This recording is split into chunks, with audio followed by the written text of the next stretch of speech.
Yo, yo, yo, salute everybody. Welcome back. I got another dope interview for you. But before we get started, I want you to hit the like button. If you haven't already, go ahead and subscribe. Now, if you from Jersey, I need you to go ahead and hit that like button before we even get started. Hit that like button. I'm going to give you 5 seconds to make sure all my heads from Jersey hit that like button. All right. Now, when you watching my interviews over here, this isn't just a place where we talk about hip hop we listen to. We talk about hip hop that we study. And around here, I believe every artist is writing a book. I believe every album is like a chapter, and every lyric is like a sentence. In fact, it's like a paragraph, and every decision leaves a fingerprint. And so today's guest, he's somebody that has carved out a lane that refuses to choose between eras. His music embraces modern textures while still respecting the foundation that built this culture.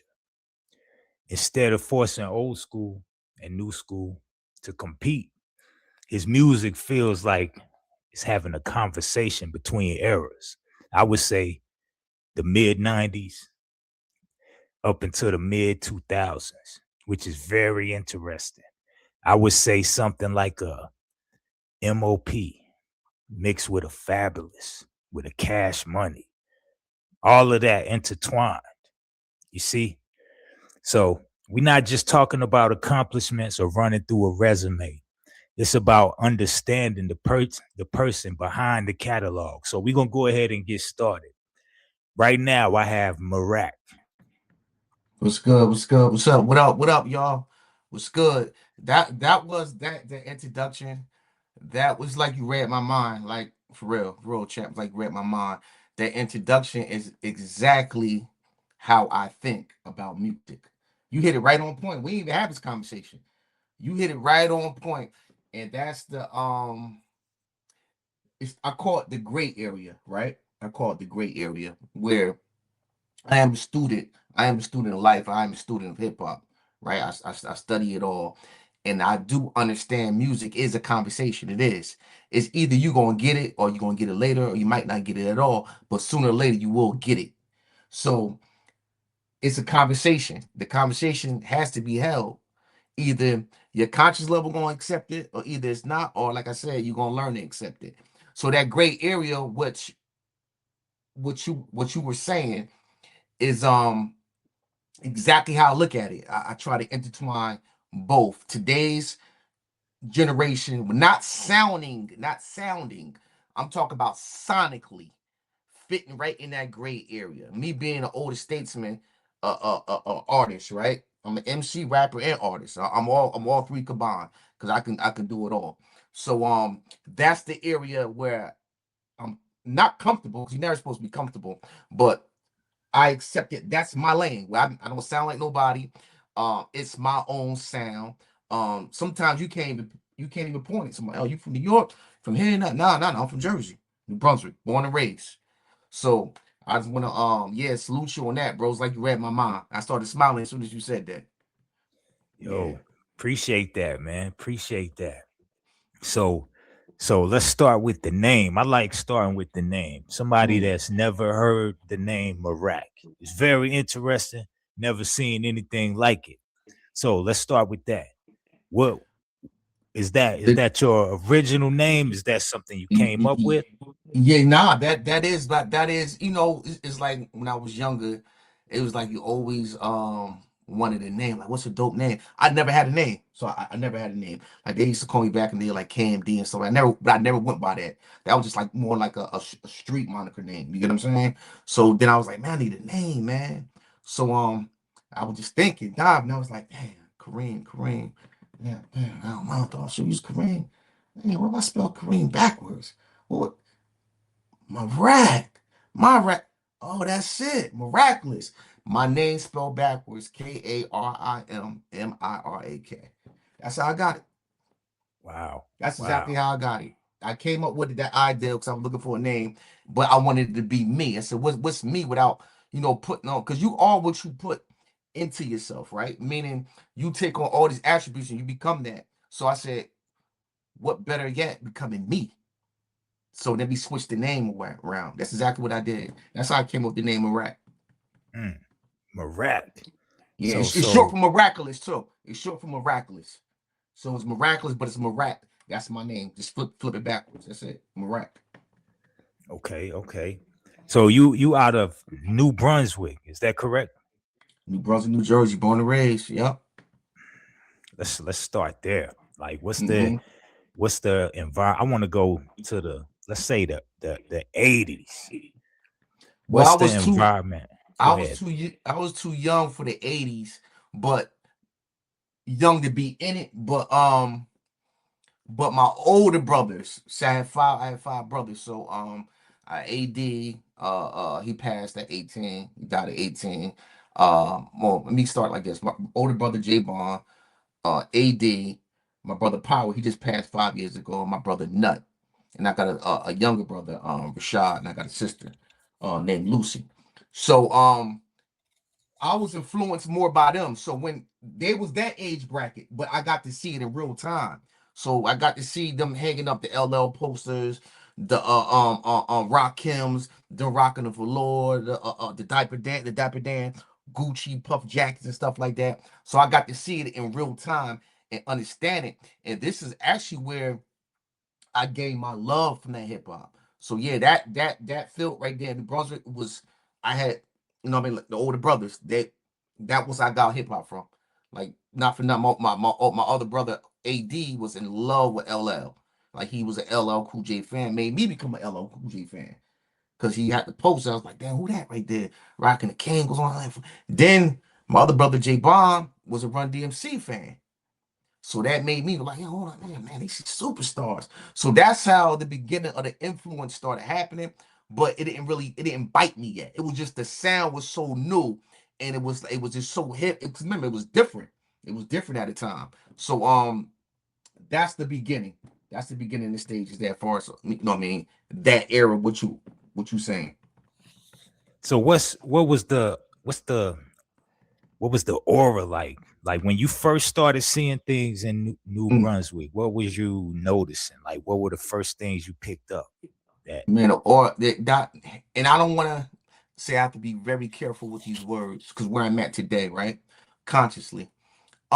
But we're not glorifying it, right? It is what it is. You come from a certain environment and you become influenced by that environment. Um, when you don't have the right pieces in place to stop you from being influenced. You know what I mean? So that aura was different. The aura was different. And I'm being in that because that's the mind state we was in.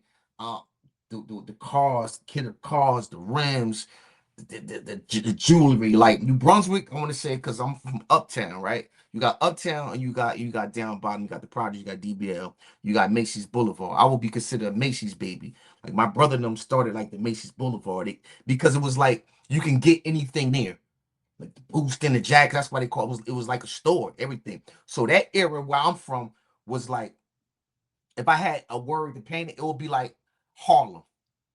It was like picture Harlem 125, them out like it was like Harlem. So the Earl was different. I'm talking about from Remsen all the way down to George Street, from Lee Avenue, from Baldwin, from Troop Avenue. The Earl was different. And even though I want to say it was violent, but more when you out on the weekends, it was like, your stuff would happen, you know what I mean? But it was respected because everybody was chasing the women. Everybody wanted to look good. So the aura was a different aura. I ain't gonna lie, the aura was a different aura. It shaped me. It shaped me. It gave me a lot of it gave me who I am today. So that aura was different. It was special. It was special. now was was it more street influenced or hip hop influenced? Both, both, because you gotta understand that that era right there was influenced by what they saw on TV. So the rappers, there was even though like the rappers, wasn't a lot of rappers wasn't into the streets back then, per se. but it was that aura that the street people wanted. You know what I'm saying? It was that same aura. It was that they walked that same aura because I walked the same aura. Like you couldn't tell me where I was from. I wasn't famous. You couldn't tell me because the aura presented that way. The way I walked, the way I talked, but it was all influenced by hip hop. It was 1,000% because you saw it on TV. You saw it on TV. Guess what? You're going to New York. You're going to Delancey. You're going to 125. You're going uptown. You're going to the Bronx, and you put it on because you saw it on TV. So yes, it was influenced. So it was both. It was street and hip hop, but it was a hybrid. It was a hybrid. Mm. Definitely a So hybrid. it sounds like y'all were able to see things from afar and experience y'all own thing, like being close to New York, but having y'all own kind of space to experiment on y'all own. Yes, that's exactly what it was. We was in our own box. Um, even though we love like to travel out like in New York, we was closer by New York than Philly. I mean, right half an hour right from New York, so it was close by there. So but the influences, keep it real, New York didn't really have an influence on my town like that. It just it might have been a couple like my older brother used to be in New York a lot, but but his charisma, his everything was different though. You knew he was from Jersey, but as they say, oh man, come on, dang man, you ain't from New York, they consider you country, something like that. We had that aura. The same aura they had, we had the same thing. But it was different because we walked it different. You get what I'm saying? So what is that? If let's say fingerprints, Mm-hmm. what fingerprints that New Brunswick leave on you that's still on you today? What's the main Um, things? I want to say the main things. Okay, so when you young, right? It's certain entities you look up to, certain people you look up to for the right things and all the wrong things. Because you are, like I said, you are influenced by your environment. But as you get wiser, those negative aspects leave you. You're not really far removed, but they still there. They're suppressed. But then you take on the other great attributes that stay with you.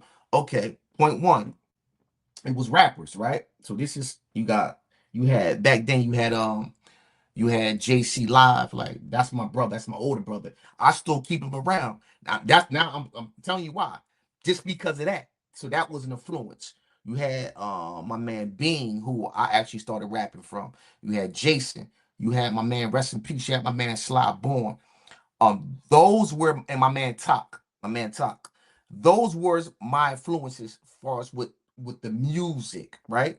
The music. So the fingerprint was left from back then to now.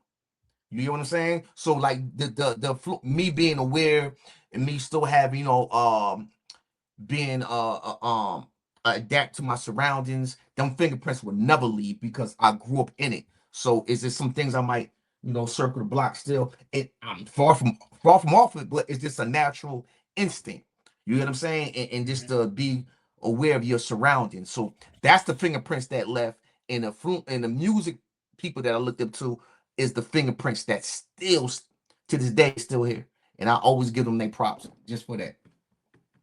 So did music kind of like when you first started dabbling in it at a young Right, age, do you feel like right. it was giving you a voice or like did you already have a voice and it just amplified it? Like Nah, you already nah, knew what you wanted to say? nah. The truth be told, no. I mean, Mm, this is real because, like I said, mm. I want to say my man Bean, which is I consider a brother still. He was the major influence with me with the music. So, because he used to do it good, like he was the first guy, like the first guy that I thought should have had a deal right there and then because he had structure. He had structured songs, he had hooks, catchy hooks, he can MC and he could rap and he could make songs all in one. I never seen that. So that right there, by seeing that in real time, man, I said, yo, that from right there. Now, mind you, I'm already in love with hip hop, but seeing that right from there, boom, it gave it itch to me. So I was like, yo, man, how the hell you coming up with all of this? It's me telling them, yo, man, like, bro, I'm gonna give you a rap dictionary. Listen, give me a rap dictionary. Remember, blue cover, rapping words, right? So I'm away at the time, right? I'm down away right now. You know, I'm in. You know what I mean? Putting that bit in. So I'm going through the dictionary now. Mind you, it's battles happening in where I'm at. I'm over probably up at Patterson somewhere, right? Passaic near that way. It's What battles year? happening. What year we talking? Uh, 90s. I want to say around like not yeah 90s. I can't pick 90 something. I can't pinpoint the exact year, but around that. So I'm seeing this rap. Man, these rapping. They battling. I'm like, oh, now I got the itch still. Now I'm going secretly through the book. Now I don't know how to. I don't have no structure, nothing.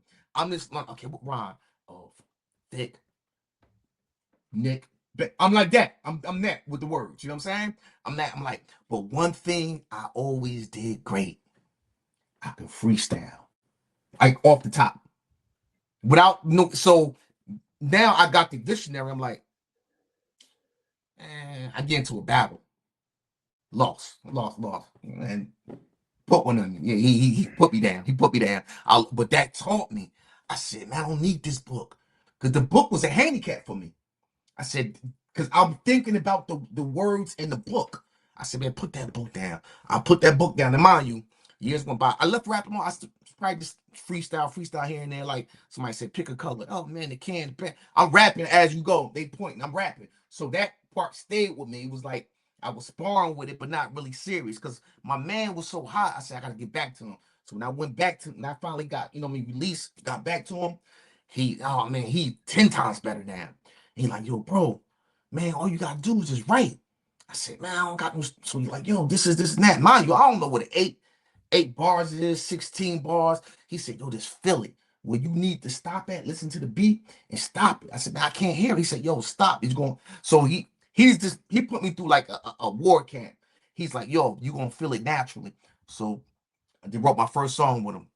My voice, I didn't really like my voice at the time. You know what I mean? But what I was saying made sense. It was like, damn, I made my first song. Right. This late 90s. So I was like, damn, I made my first song. I'm like, word.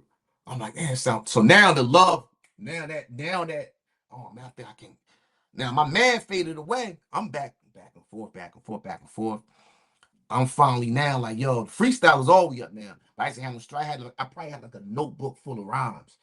But it was just like a one run on sentence. I ain't have no structure. I hooked up with this white boy named Zeb. Rest in peace, Zeb, right? This was 99. Beginning of 99, I hooked up with him. God works in mysterious ways, man. Universe will line you up how you line it up. Because I was running crazy. I ain't gonna hold you. It was like a path. Dark. It was a dark time for me right there. He came in my life at the right time. He was like, yo, you rhyme, right? My man Kawhiz told me rhyme. I'm like, yeah. He was like, yo, you stay with me. And I'm looking at white boy like, what? You know what I mean? Like, y'all stay with me, man. Y'all, I got the studio up top. So when he said that, I'm like free studio time. Don't worry about nothing. Man, when I'm telling you, that shaped me right from there. Mind you, I had no structure. I'm every single day breaking night in the studio. We probably recorded like 300 or 400 songs back then. It was on ADATs. So you know that was a while ago. It was on ADATs. I finally started beginning like my man JC Live coming through. I got older cats that been rhyming. So now naturally it's the pride and ego. I don't even want to ask them, yo, how do you do? Know what I mean? Because it's the pride and ego involved right now at this time. So I'm just learning. The more I'm learning, and he's like, yo, my man hit me. He's like, yo, if you learn how to, because I was rhyming fast, not like the foosh niggas fast, all that, but fast where it was like I was saying something, but I had to slow it down. Man said, yo, if you learn how to slow it down, because what you saying is crazy. More like how Jay was early on. That, fast like that. And I was like, damn. I said, I don't know how to slow it down. So all things started happening. I hooked up with my man La Rue. Um, I don't want to go too far. Though he got more questions, but I hooked up with him. So that's how that part right there with the music, I started learning structure there. Then I started finding my voice. Not quite yet. It's like a seesaw effect. Man, I like that on that sound, but I don't like it on that sound. So more like that, yeah. Mm. See, it's listening to what you're saying now, right? When I Right. listen to your music, it's real in the moment. If it sounds like you're having a lot of fun, right? Right, and right.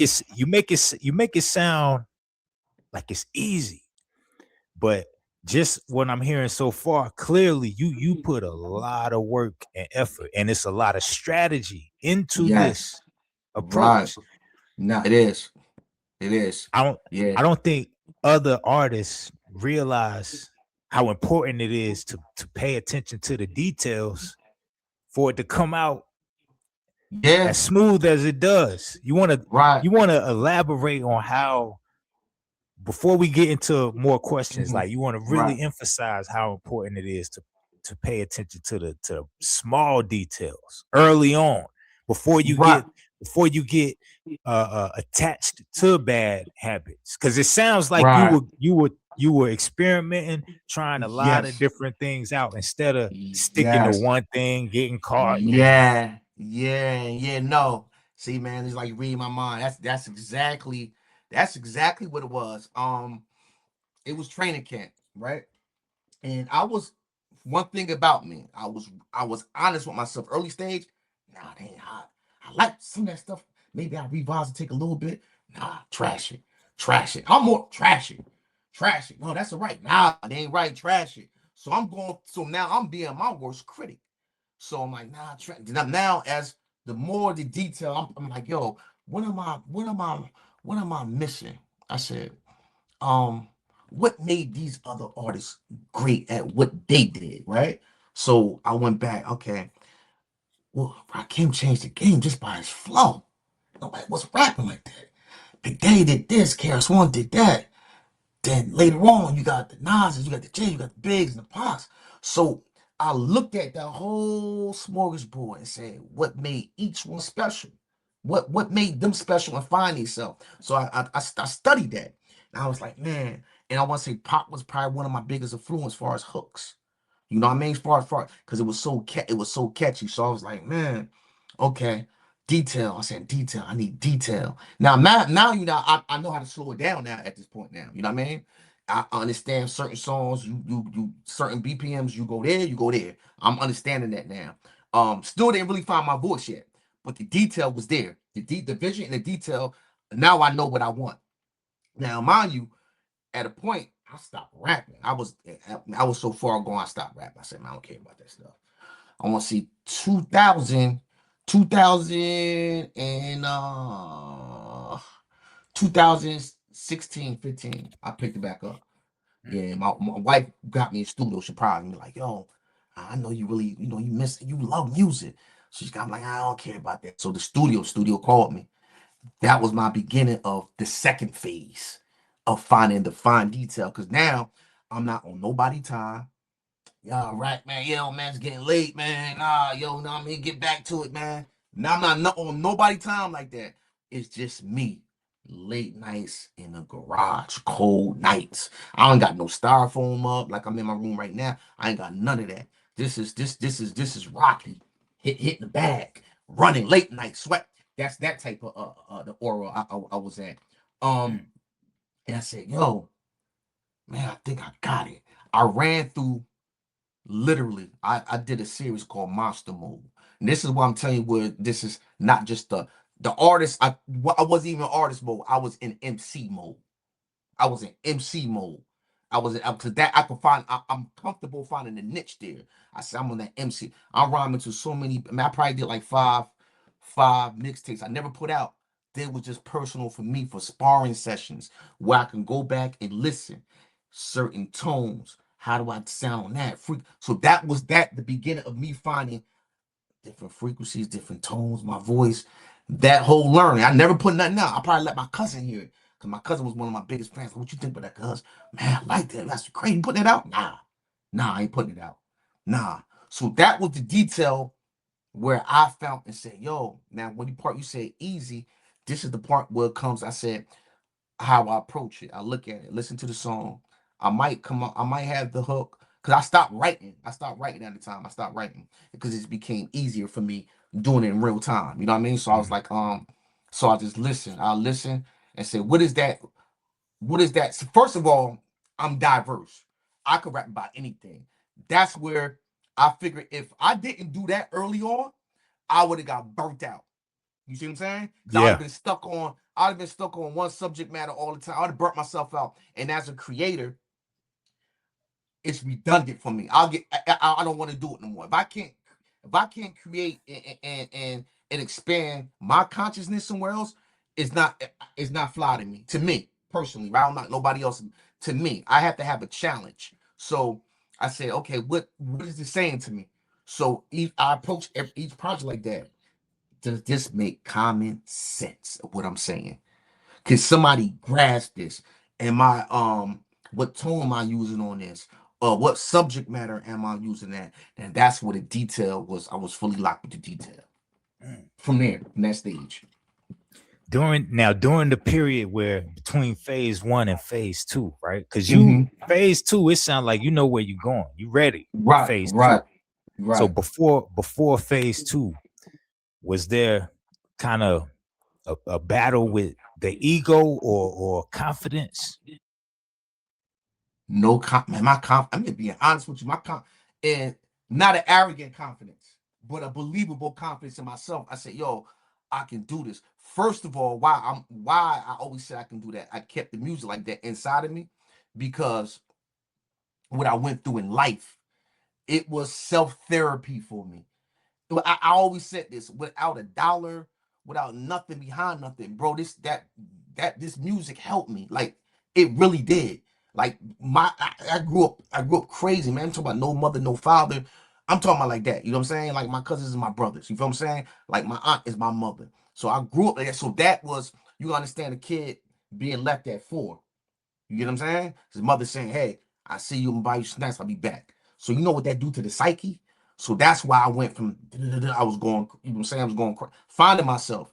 But the one thing what God said, I'm gonna give you that self-therapy gift. You saying, so that's what helped me.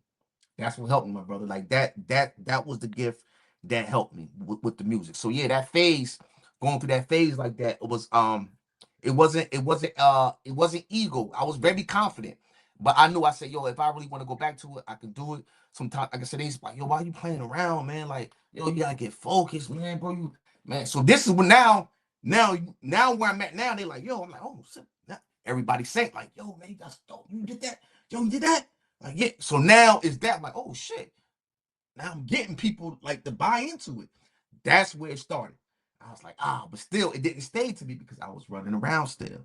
I just, you know what I mean? It's like when you walk in two different lives, man, it's hard. It's hard, pardon me. I put something on the screen. It's hard to do. You know what I mean? It's hard to stay focused. But once again it'll come back. But yeah, that's what the confidence was always there, bro. The confidence was always, I'm a believer in myself. No matter what, I tell everybody, listen, believe in yourself, man. I don't care what nobody say, believe in yourself. Because when the conversation started happening and saying, yo, damn, Mirak got something. That's all I needed to hear. That right there caused me a spark. And hold on, leave me something now. You bro, run with it. My brother Nut, right at the time. This is we had on this. Okay, now I'm gonna give you the phase. The first before the second phase came in. The first phase where we had a studio in Franklin and Hamilton Street. This was 2002. 2002. Um, my first project, solo project I did. Now we had the group. The group was called Bloodline. It was like 4 of us. My man Okay. HT, my man Bonds, um, and my man LaRue, which go by the name Bang. So now we all combined. You got all these, no egos involved. It was just, yo, iron sharper iron, right? I admit I probably was like third best at the time. I would put Hmm. Bang and Bonds right, 1A, 1B, however you want to switch it. Because they was more advanced. When I say that, because they was more polished.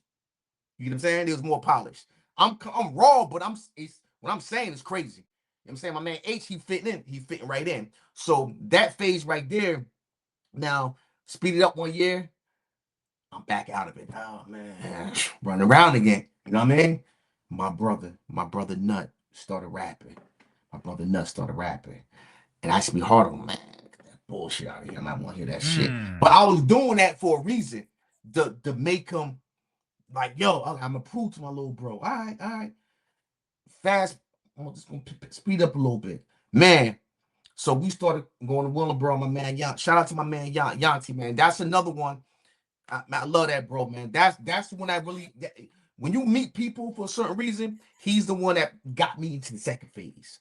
You know what I mean? But the first phase, before we got in the second phase, I was borderline with him too. Back and forth to Willem, bro, back and forth. My brother, man, he when I started hearing, he's like, yo, bro, listen to this. I'm like, yo, what the fuck? Like, this nigga got this good, this quick. Like, I'm talking about he was going hard, he going harder than me. So I'm like, Mm. yo, god damn. Listen, I'm like, yo, you shit nut there? Like, nah, I played it. So I'm playing the secret, like, god damn. I'm like, oh, hell no. You know what I mean? So that's what got me back in. And we did our first mixtape. We did our first mixtape, 2000, I want to say 2004, 2003. We did our first mixtape. It was called Legacy. We did about 18 songs, rapping on people beats. And I was like, yo, I said, bro, you got it. But that got me back, you know what I mean, into that first, second phase again, right there. You know what I mean? So that was that phase. Exactly. Mm. So Right. being that, because you spoke on the early days coming up, and that sounded rough. So Right. Right. during the, let's say, second phase, Right. that trauma, was that stirring up something in you and sparking the music, or you already dealt with that? Nah, nah, You was no, no. I'm still. It's a balance. You never really get over with it. It's a balance, right? I learned how to balance it, and I learned to face it, right? It's because I was suppressing it. I was suppressing it for years.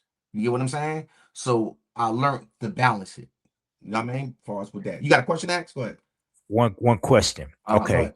So the people around you during that time, Right. were they kind of aware of your temperament in regards to that, or was that super Not personal? everybody. That was personal. Only a few know. Like a few. Not some of my best friends didn't know. Only a few. If I was like the thing about me, like it was hard for me, like to take people in. Not trust issue. It was hard. It was hard for me. But then when I did, I might open up.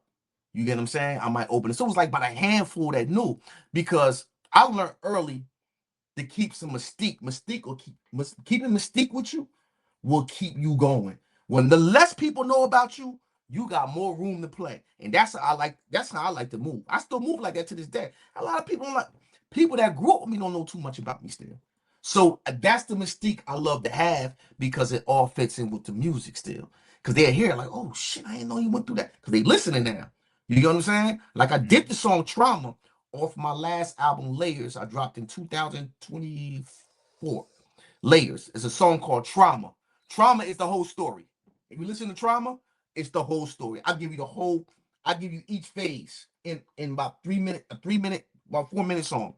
It's the whole phase. So yeah, it stuck with me, but it helped me. Why? I'm gonna bring it back to what you said. It helped me because I said, yo, the burnout part, I don't gotta burn out no more. If I don't the creative space, I said, yo, I could just pull for my truth. That's it. Whether it's relationships, what I've been through, the street aspect, right? I got so many different parts to pull from.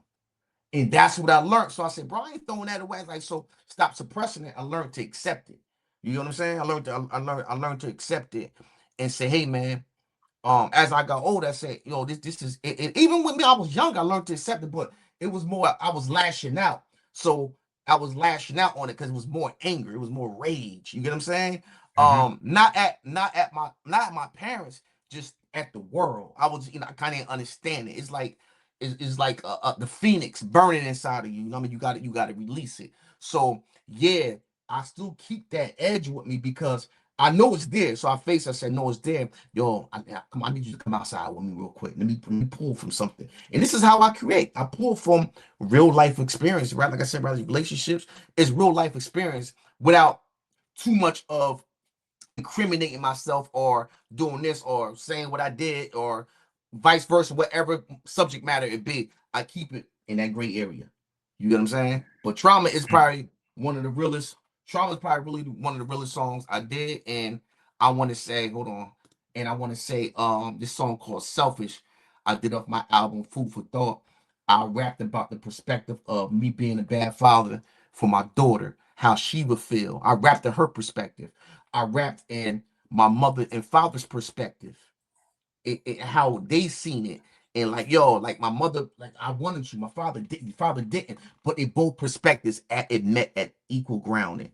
You see what I'm saying? So that's where that I can go in and bring that out. You get what I'm saying? Yeah, the song is a dope song too. Yeah, it's a dope song. Yeah. See, that's true artistry, people.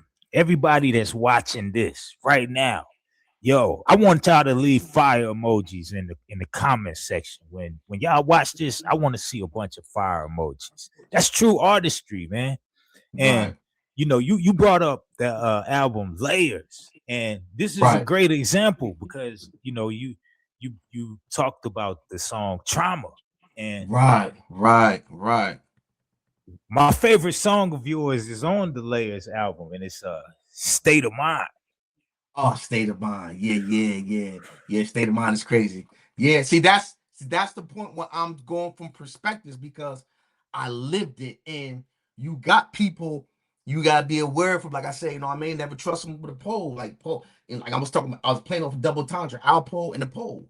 You get what I'm saying? And your brother could be your worst enemy, hugging your mother right there. He didn't put you down, but he hugging your mother. So all this is real life perspectives I'm taking from. You get it? And that's the state of mind. Where it's saying, hey, this is state how I started. Just a youngin, yo, I just want to be with the big boys. You get what I'm saying?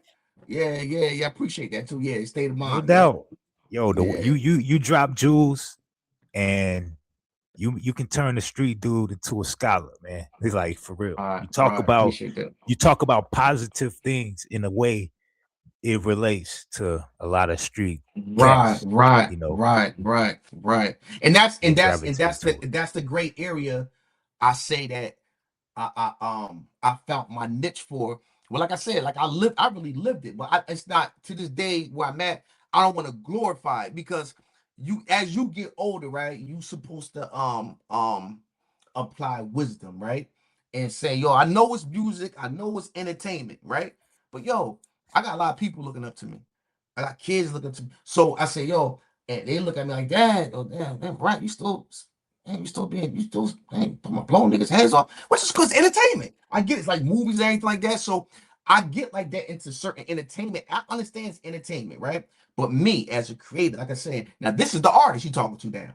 You see? Not the Hmm. rapper or the MC no more. The artist that says, hey, does this make common sense? You get what I'm saying? Like, and I had to step into another world. My brother Ambassador HT, I got to plug him in real quick because he got a album called Gangstified to Sanctified.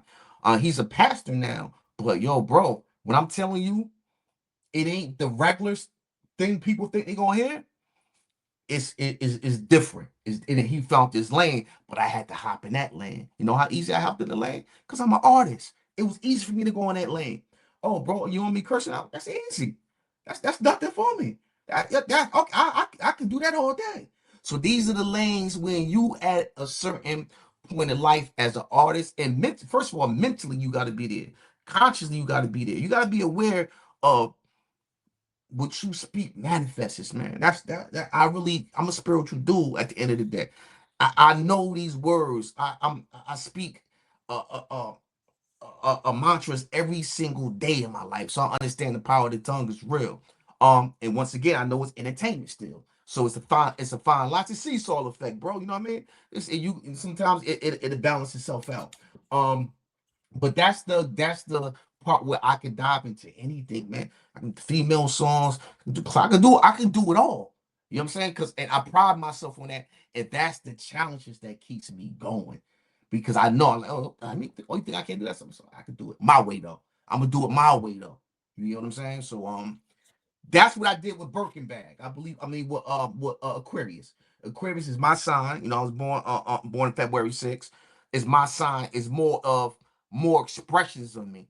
You get what I'm saying? More of a vibe for me, more of a different pockets because okay, each album I want everything to sound different. You know what I mean? But and it's a battle because like I said, it's the rapper, it's the MC, and it's the artist. So I'll try to combine all of them, make a perfect world. I don't know if you heard Aquarius yet. Um, Hmm. okay, that's when you get free speech, paper bag freestyle. You see Freestyle. what I'm saying? Yeah, yeah. So Seen that's the when you get them. video. Yeah. That's where you get them type of songs from, because that's the MC in me still. That's the rapper, and I'm seeing from a different, without even glorify free speech. You know what I mean? You know what I mean? So yeah, that's the type of things where I try to make challenge. Okay, what I did on this album, I know I did that, but how can I know I come from this life, but how can I do a little bit different? How can I approach the conversation a little bit different? You know what I mean? Yeah, man. You Word. you do it. You sprinkle it in. Like for instance, on highlights, you got God's cloth. Mother Right, loves me. Then I right, ain't worried. But then you come with energy right, never dies. You right, mix it right. up. Well, I appreciate that. Yeah, Oh you yeah. listening. Yeah. Yeah. And so that's the part of the artistry in me, man. Like I said, I would get bored if, like, okay, when you really come from that element, right? Mm-hmm. You really come from that element. I can rap about that all single day. But bro, at the end of the day, I'll be bored. How many times I can rap about, you know what I mean, cooking on the stove? No pun intended to nobody, but how many times I can keep doing this? To me, it's no challenge for me, because that's the easiest for me. That's the easiest music to make for me. But I say, bro, I can't. Nah, I can't. I'll burn myself out. So you will hear the little sprinkles, like, like the paper bag freestyle, and free speech and stuff like that. You will hear it sprinkle because it's still in me. So that's the fine line I tell you about how I walk still. You know what I mean? Mm-hmm. I want now the project. I know I might be a little all over the No. place, Go but ahead. Go ahead. You good? the the project, look what God did Yeah. Yeah. with that. Yeah. When you first started on that, like Uh-huh. where was your head at? What conversation were you having with yourself? Okay. Well, I was coming off, but I don't know what album I was coming off behind. I think probably Corpus Delecta. I was coming be right after Corpus Delecta. So I like to keep themes and titles because it's something personal. So and once again, I am an open book when I need to be open, right? And I am I hold myself 1,000% accountable for whatever I do, bro. I ain't, it ain't for me to say, yo, sorry, my bad. So it's the same with music. So I said, damn, look what God did. I said, damn, man, this is real. Like, damn, man, I've been through a lot, man. Like, going through it, man. Like, still my daughter, trying to get my daughter back, right? This right here, I said, man, you got Mm, people hating. It's this, man. Someone give me the love, won't give me the spot. So that's what look what God did came from. I said, man, like I said, I don't follow no religion, right? I believe in a higher power, I believe in God, I believe that we are all gods within inside ourselves. So I got a different perspective. I don't want nobody to say, oh, he ain't religion, he don't believe. Nah, no, I believe in a higher power. Whatever name you want, whatever name you give it, I believe it. I look at it more as an energy force for me, my perspective. You know what I mean? Um, so that's what God did. I was in the phase like, yo, what can I do different than this next one? I said, yo, okay, look, man, I've been through a lot. Look what God did. Then I started once again taking certain real life, all them songs I'm taking from is aspects of me, like love you all the time. I'm talking about my wife. Love you all the mhm. time. God's love. Okay, boom. I'm taking from real relationships. You know what I mean? Oh, God, I remember. So I'm writing all that. R&B too. I'm writing all of that. You know what I mean? You hear me Mothership. singing. So mothership. It's another. So that's a spiritual aspect. I'm looking at the world from a different a different eye view. I'm looking at the whole spectrum. That's where you get mothership. Take me on the mothership. Like I'm looking like take, and that was inspired by um Elijah Muhammad too. That mothership. That was inspired. I was at the time I was thinking about Elijah Muhammad because I'm an avid reader, so I studied a lot of history. I studied a lot of different religions. So this is why I said the diverse parts comes from. I said mothership. I said, damn, man, I remember Elijah Muhammad was talking about the mothership, man. Boom, oh mothership. Listen to the beat. Take me on your mothership. I'm writing it. TK, I need you to sing this. You know what I mean? So that was that. And I'm thinking about when you hear it, alchemy. It was written on the wall. I'm talking about Egypt. So you hear the knowledge of me. This is me being an avid reader of a lot of things. You get what I'm saying? And this is where I learned how to put it all in the song. So that's what look what God did came from. It was more of a conscious effort of being what I was going through. I was like, okay, let me sprinkle this, let me sprinkle that. Man, I got these people saying that. Then you hear the they want me to fall. You know what I mean, that you hear that's true. You know what I'm saying? So it's little aspects like that where I could put it in a music form. Do you hear a letter to my unborn? one of the realest songs again.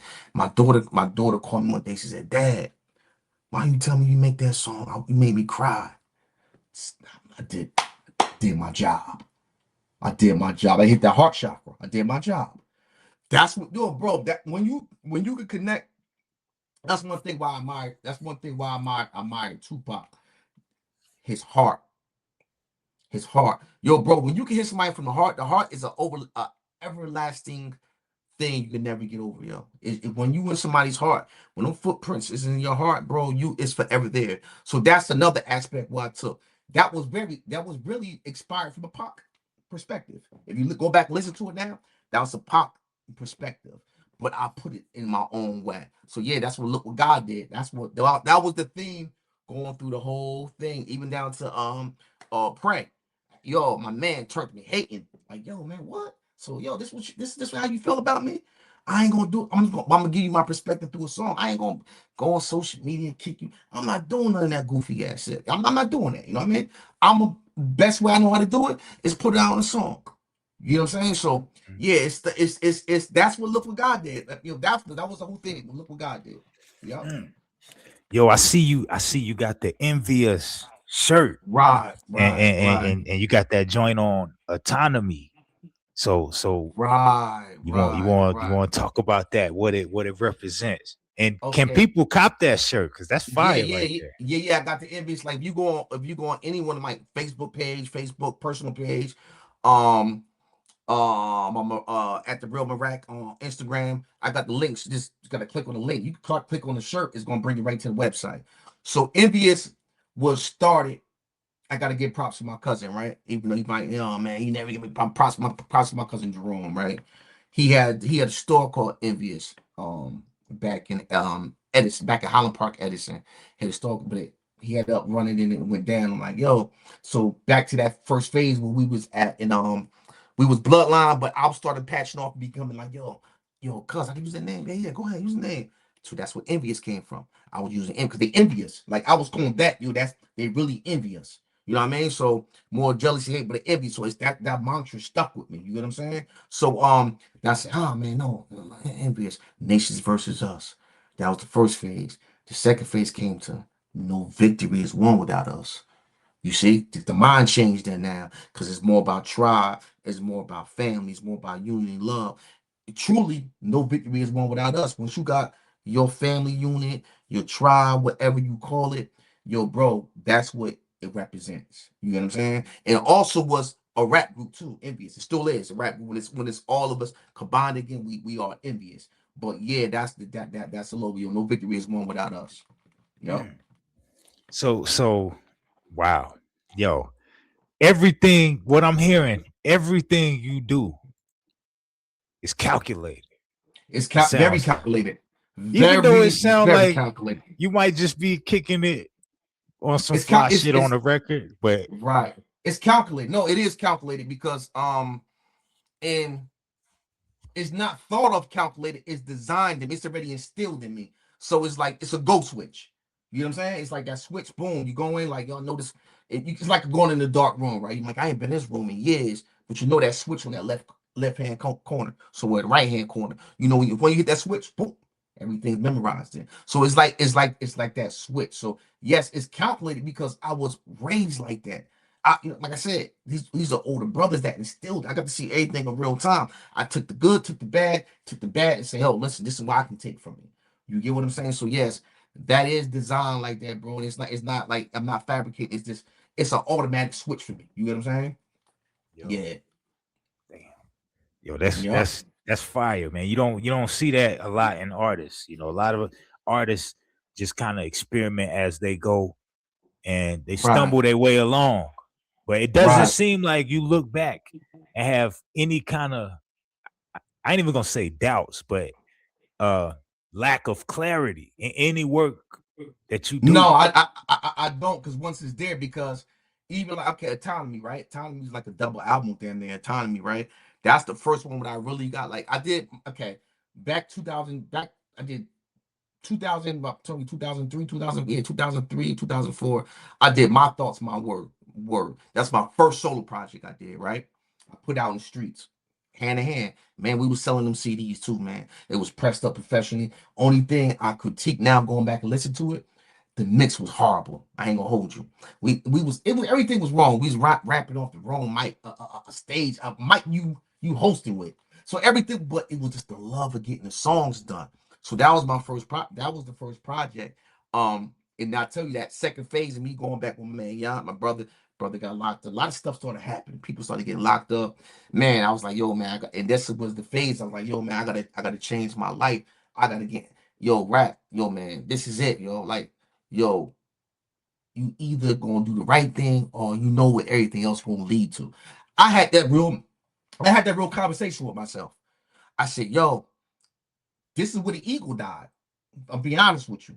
The eagle died, I want to say 2016. It comes out a little bit only for music when I need to be, cocky with the music. But either, yo, I killed it. I said, yo, if I didn't do that, bro, if I didn't do it and say, yo, I had to learn to live without less, because when you live in a fast life, you got it so much. I had to learn to live with that. I had to learn to say, yo, can you work a normal job but accepting somebody else's authority? Yeah, I could. Because it's all for the greater good for me to get, because my heart is placed there. So these are all the phases our bro was going through, a lot of phases. I was going through a lot of phases to get there. Then you get autonomy. This when the wife got the studio, I'm bringing it back. You get autonomy now. 2000. I got my peoples down here. My man 101. I gave him the name 101 because he always wanted the 101 or something. I got my man from Newark, Little City. My man on Red Storm, peace, Red Storm, RS. So now I'm like, yo, I got a gift. When people around me, I'm making them better. Not. I'm getting them because what they picking up for me now? They picking up the artistry. They're not picking up these. This is not rap. Yo, bro, no. We need to get structure that better. So now I'm learning. I'm like, yo, my man said, yo, every time, yo, man, I was writing for my little man before too. I'm getting a little bit overplaced. I'm gonna bring it back a little bit. I was writing for my man, Nadir. Rest in peace, now. He was 10 at the time, 9 years old. And he was on the Legacy album with us. And he's like, man, he's spitting. I know he ain't right now. Because I was penning it. I was penning most of all his raps. So fast forward back to autonomy. So I said, yo, all right, I'm gonna put this together. I knew exactly what I wanted. I just need the production. I hollered at my man Yacht, one of the best producers out here, hands down. Yacht is just so quiet. He's a humble guy, but he did a lot of work for the industry. You know what I mean? So and listen to him. Like listen to his conversations. He helped pull more of the artistry out of me. Like, yo, right. Don't. So, and that was another one that gave me structure. Like, yo, this is the second phase of structuring now. Okay, I know how to the 8 count, the 8 bars. I know I'm over that now. Now this is the second. Yo, bro, you want to make some songs? You want me to produce? So that's that phase now. You know what I mean? So autonomy came. So I was like, yo, I'm just gonna lock in. I'm locking autonomy. Now, mind you, what the autonomy is, I told you I was an avid reader and I studied history. I started studying law. This is where autonomy coming from. You're gonna see some of the titles. When you ask, I'm gonna explain it. So autonomy came from means independence. First of all, it means independence, right? I said, yo, I'm independent now. I ain't looking for no more deal. Now, mind you, me go back a little bit. I was with we was about to lock in with Don Poon and MCA. I was with Union the label the Union.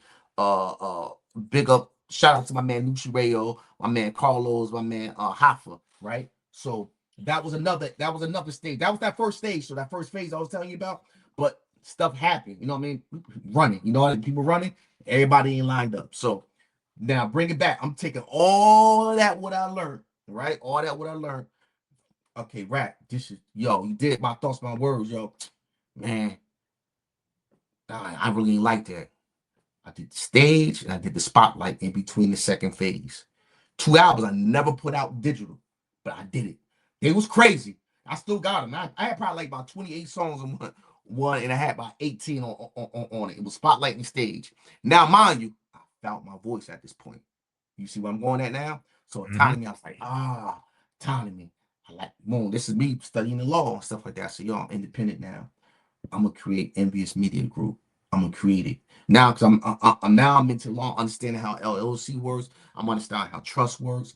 I'm understanding all these different factions, how all these entities work now because I'm studying it. I'm understand how publishing. I got fucked with publishing. You know what I mean? So now once I said I would never allow this to happen again. I was into licensing songs. We did songs for WE, the wrestling network. We did for movies. I don't even want to name the movies because they play 30 seconds, 60 seconds. It is what it still gets me upset because it's my man that did it. But I gotta blame myself at the end of the day, right? Because if you're not learning and you can trust somebody, but bro, at the end of the day, you gotta read, you gotta take this stuff somewhere. Like, yo, what is this? You know what I mean? So me being like, see, that's that once I lock in, like, yo, rat, let's do it. And sometimes your heart tell you, nah, rat, nah, man, look at this. But he's like, yo, money in the front end. The front end money was good, but no back end. When I found out all of this, me learning, this is the autonomy phase. I went back, BMI. How many years I can go back? You go back 5 years. Okay, I got the company name. Going on. I'm locked in now. I'm on the business side too now. I didn't read the music book, all that. I didn't read that by front to back.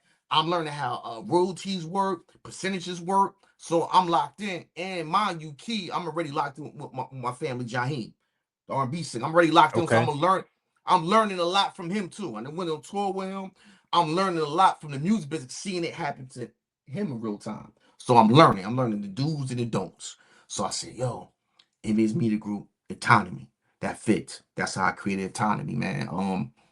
Which I love. A lot of people say they love that first album. It's like, yo, I love that. Yo, that autonomy crazy. So that was that. My man Yacht did a lot of beats on it. And I had a couple other more producers in it. But that's when I said, okay, I'm comfortable. I know after the autonomy, it's gonna get better and better and better. I'm feeling more comfortable as I go. You know what I mean? So you were talking about a little bit on that joint, my lord.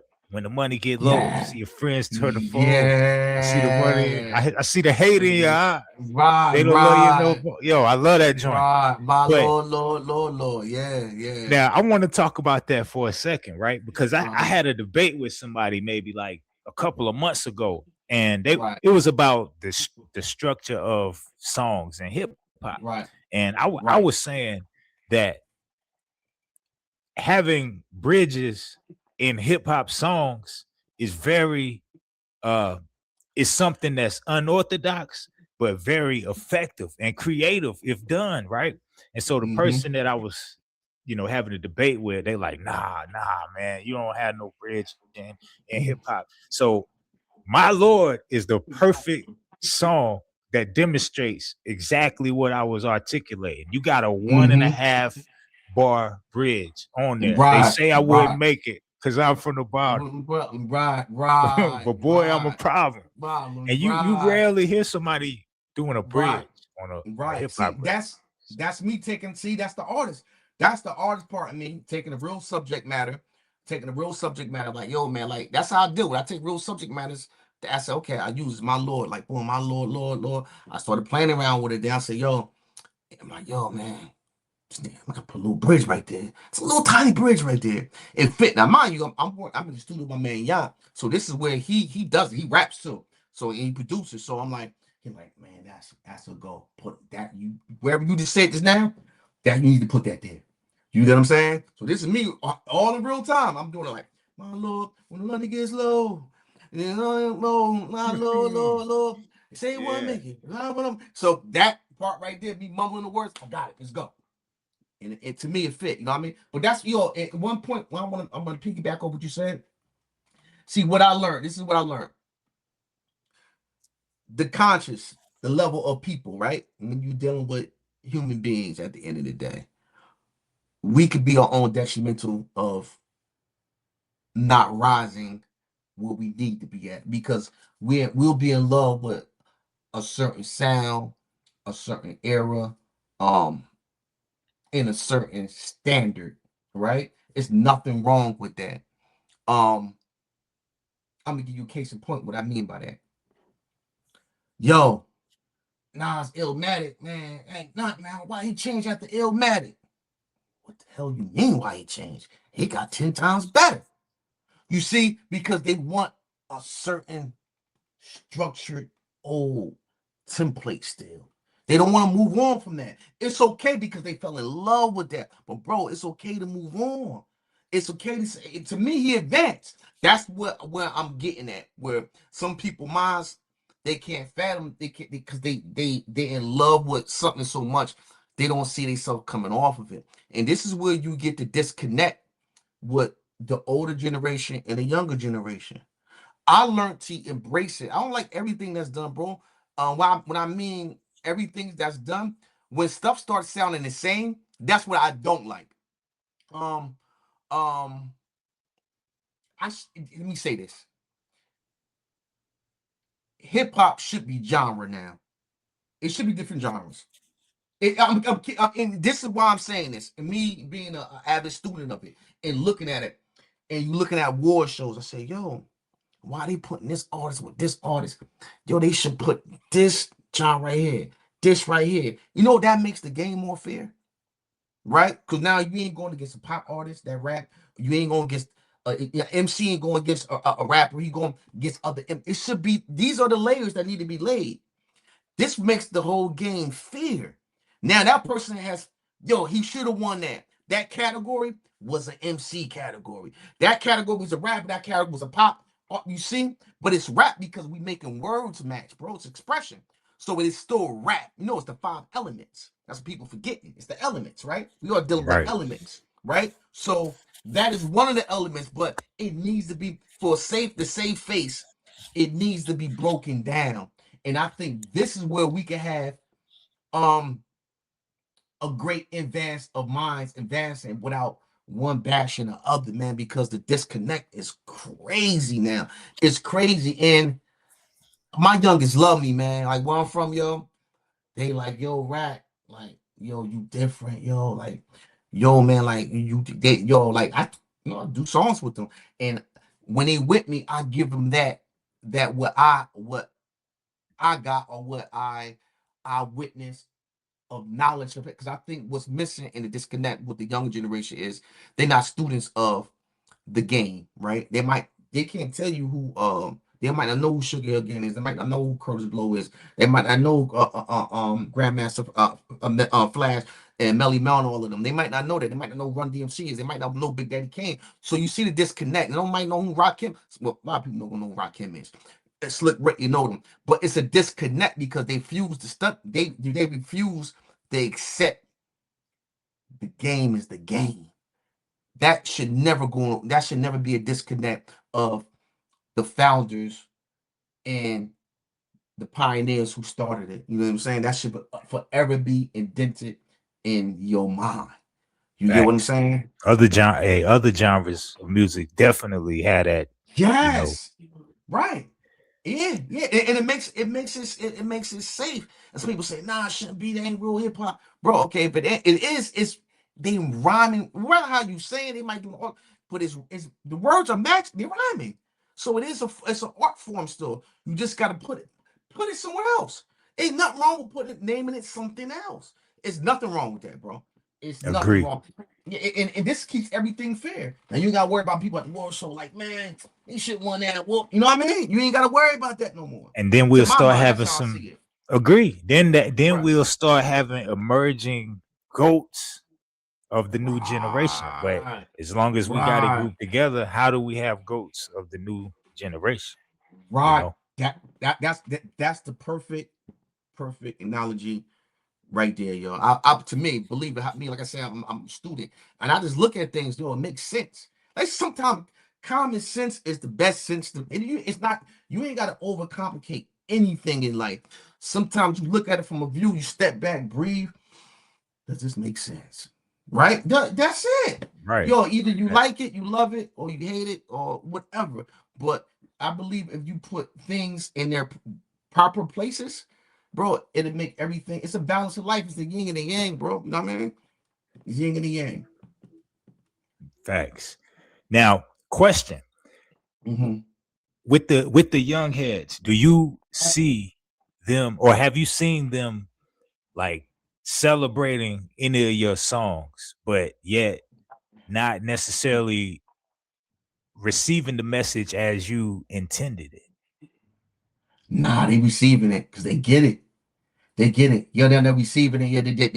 Yeah, they get it. Because it real. It's like it's a real time. Like for one, the people I deal with, the youngest, they are very they speak their mind. You know what I mean? It was Mm-hmm. one thing we was doing. Me and the youngest was doing a mixtape. Nah, man, why you doing your voice on that? But they wasn't getting the Mm-hmm. artistry of me doing that. I'm like, all right, I'll take it off. You know what I'm saying? I'm gonna Mm-hmm. take it off. But now, dude, they do respect it. I get a lot of listen. They respect me, man. Yeah, they know, yo. To me, this is just me, my perspective.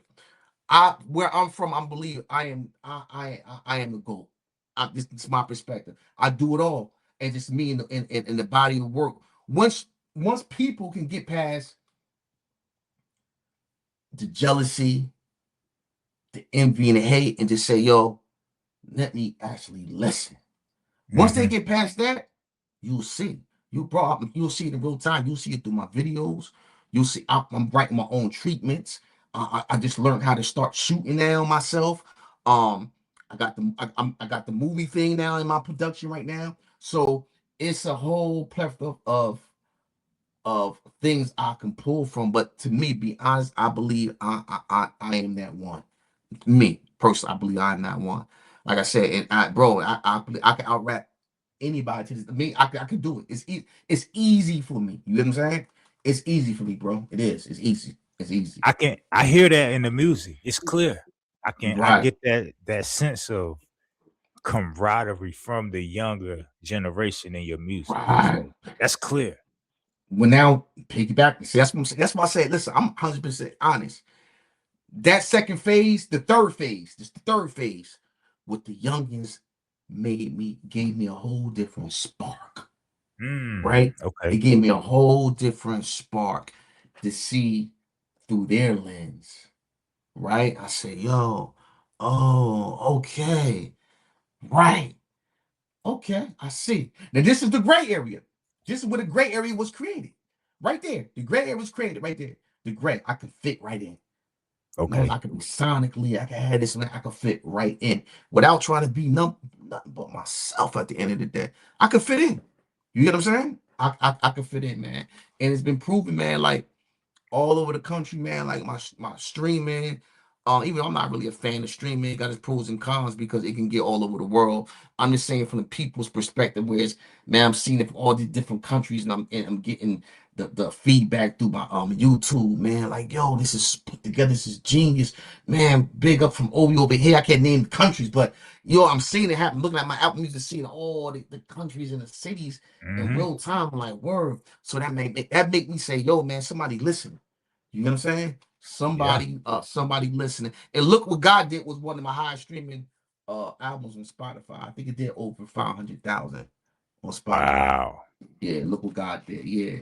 No The bots, way it nothing. It went. You know, it was botted and been took that album down, especially for an independent artist. They don't play that. You know what I mean? So yeah, that was one of my highest streaming albums, man. Yeah. Look what God did. Yep. and see, listening to you, had you not, from my perspective, had you Right. not embraced the ego the way that you did, it would have been difficult for you to be able to approach the youth like you are. Agree? Right. Yeah, agree. 1,000%. 1,000%. One thing about me, I always been a laid back person, humble. Like I said, the ego was needed at times where it was needed Okay. to bring out. Um, and yeah, I humbled myself. You gotta learn your and learn to listen. You know what I'm saying? Learn and let people get out what you need to get out and listen. And you really take in what they saying, like, yo, okay, yeah, word. I get it. I get your perspective on that. And I respect it. You see what I'm saying? I respect it. So it was little pointers like that. And that's why I think like the younger generation where I met, man, they look at me to a high standard. I'm not a gatekeeper information. Like, yo, bro, I tell them how publishing work. I tell them how the LLC work. I tell them how to get retail license. Yo, I give them the information. I don't hold no information back, man, because we all Mhm. in the age of information. I'm never a gatekeeper to information. Yo, boom, you want to know how to fix your credit, bro? Here you go. You go this way. You go that. I'm always giving. I when they say, "Do you know your purpose?" Right? No one truly knows their purpose. Bro, I'm not this body, right? I know I'm a soul. I'm a soul with a body, right? That I understand, right? So I look at things a little bit, not a little bit, a lot different. I go inside, then outward to look at things differently now. You know what I mean? And this came from, like I said, reading a lot of history like that. So this is where the ego is not needed. You know what I'm saying? It's not needed no more. I'm in a comfortable, space of maturity as a man and spiritually as a man. So, but sometimes, bro, I'm not far removed. That it's a fine line sometimes, because then the human aspect will come out and say, "Hey, bro, remind you, you still got to walk through this vessel every day." You see Mm-hmm. what I'm saying? You still got to walk Mm-hmm. through this vessel. You still got to see life. You still got to see fucked up shit happening out there, to our people. So it's a lot of that, but I just believe deep with inside me, the soul. This is the soul speaking, bro. I'm always protected. I'm always seeing things. My intuition is at an all-time high, bro. I know what stuff coming. I can feel people's aura. I can see people's auras. I can feel people's energy. From Mount, nah, that's bad energy. I don't want to be around that. You know what I'm saying? Nah, that person, nah. Bro, I can feel that. Like it's a natural thing. So all this is like it's wrapped up for me in one, where that's why I say it's really truly no ego involved with me. And people that like know me might say, "Oh man, nigga, man, I ain't think he all that." You know what I mean? Like, that's them, because you know what? They live in an ego. They living in a low vibrational ego. Mm-hmm. I don't deal with that. You know what I mean? I don't Mm. deal with that, bro. Yeah, I don't deal with that. Yeah. Now, being an MC of your caliber, right? Mm-hmm. It's a lot of MCs that think they have, the skill set that you Right. have, right? So Right. we on the subject of ego. Right. What kind of, and we all have moments where Right. we gotta check ourselves as far Right. as Right. Right. the Right. ego. Right. Right. What kind of signs reveal themselves to you to make you kind of reevaluate yourself or just raise awareness to kind of sharpen up the approach a bit? If that Like far as what? if Like far as just with the music? As far as with the well, music, or just in it, general? just with ego, is there ever a time where you may feel like, okay, well, Yeah. maybe I Yeah. need to Yeah. Yeah. pull Yeah. back a bit? Absolutely, it is. Yeah, it is time. It's where I get into that mode. Like I really got it from the mud. I put that on blood. Criminology talk. I can beat you with the plug. I'm talking bricks had price. Fat boys nice. I started from the bottom. Who won it? I'm a problem. I'm a motherfucking animal. I don't know what they feeding you. Lately, I've been focused. Every word is believable. Let me talk Mm, my shit. That fly boy. That's the ego. okay, That's the ego talking. You get what I'm saying? right. So it's needed for certain something, like you remind me, nigga, yo, listen, I do this. You know what I mean? That's when the ego come out. For that, I let it creep out. You get what I'm saying? Just for them Mm. aspects like that. Yeah. That talk. I'm gonna give you that. I'm gonna give y'all that talk. That's what y'all want. I'm gonna give you that talk. So that's when the ego appears. You get what I'm saying? Yeah. Yeah. So one thing I do notice is, Right. on your projects, you work with a lot of different artists on like Right. each project. You give Right. opportunities. Right. That's what I'm Right. seeing. Absolutely. Absolutely. S- Yeah. Is there a competitive spirit when you collaborate? Okay. Yeah. Not in the sense as um I'ma outbar you, or in that aspect. It's more as, yo, let's approach and make a dope song. Rather we just rapping, or it's subject matter or something's behind it. Let's just make a dope song. Um Certain tones, an artist's tone I might be attracted to that artist's tone and say, hey, I need that tone on this beat, and I need you to do what you do. So it's so I'm looking at it. I'm looking at the space of it, right? I'm looking at the foundation, right? The foundation. I'm listening to it, like, yo, and already I can hear a certain tone in somebody, like, I need that person on there. You know what I mean? So automatically I know. And somebody might call me, yo, Brad, dang, I heard that beat, man. Put me on there. All Hmm. right, bro. It's me. I'm telling you right now, if it ain't right, it ain't making it. That's just that album. I'm 100% honest. I'm like I said, because I didn't trash a lot of my stuff. So I sat there, but and be 1,000% honest with you. Peace, Kyra. It's this female, it's young female named Kyra. She's actually on Layers. She's on Runaway. She's on Runaway, right? And Okay. she's on a lot of my man Ambassador's album. So she did like, I think I'm on like on 5 or 6 songs of his album. That's the Gangsta Body Sanctified. She's on there too, right? So remind you, I'm building this is a collab. I'm thinking back on what you said. It's a collab. Late night. I'm in here, probably like 3 in the morning. 3 in the morning, drinking my tea. You know what I mean? Boom, boom, got the beat playing. I'm executive producing my man's album. So I'm in his Aquarius I ain't even thinking about Aquarius.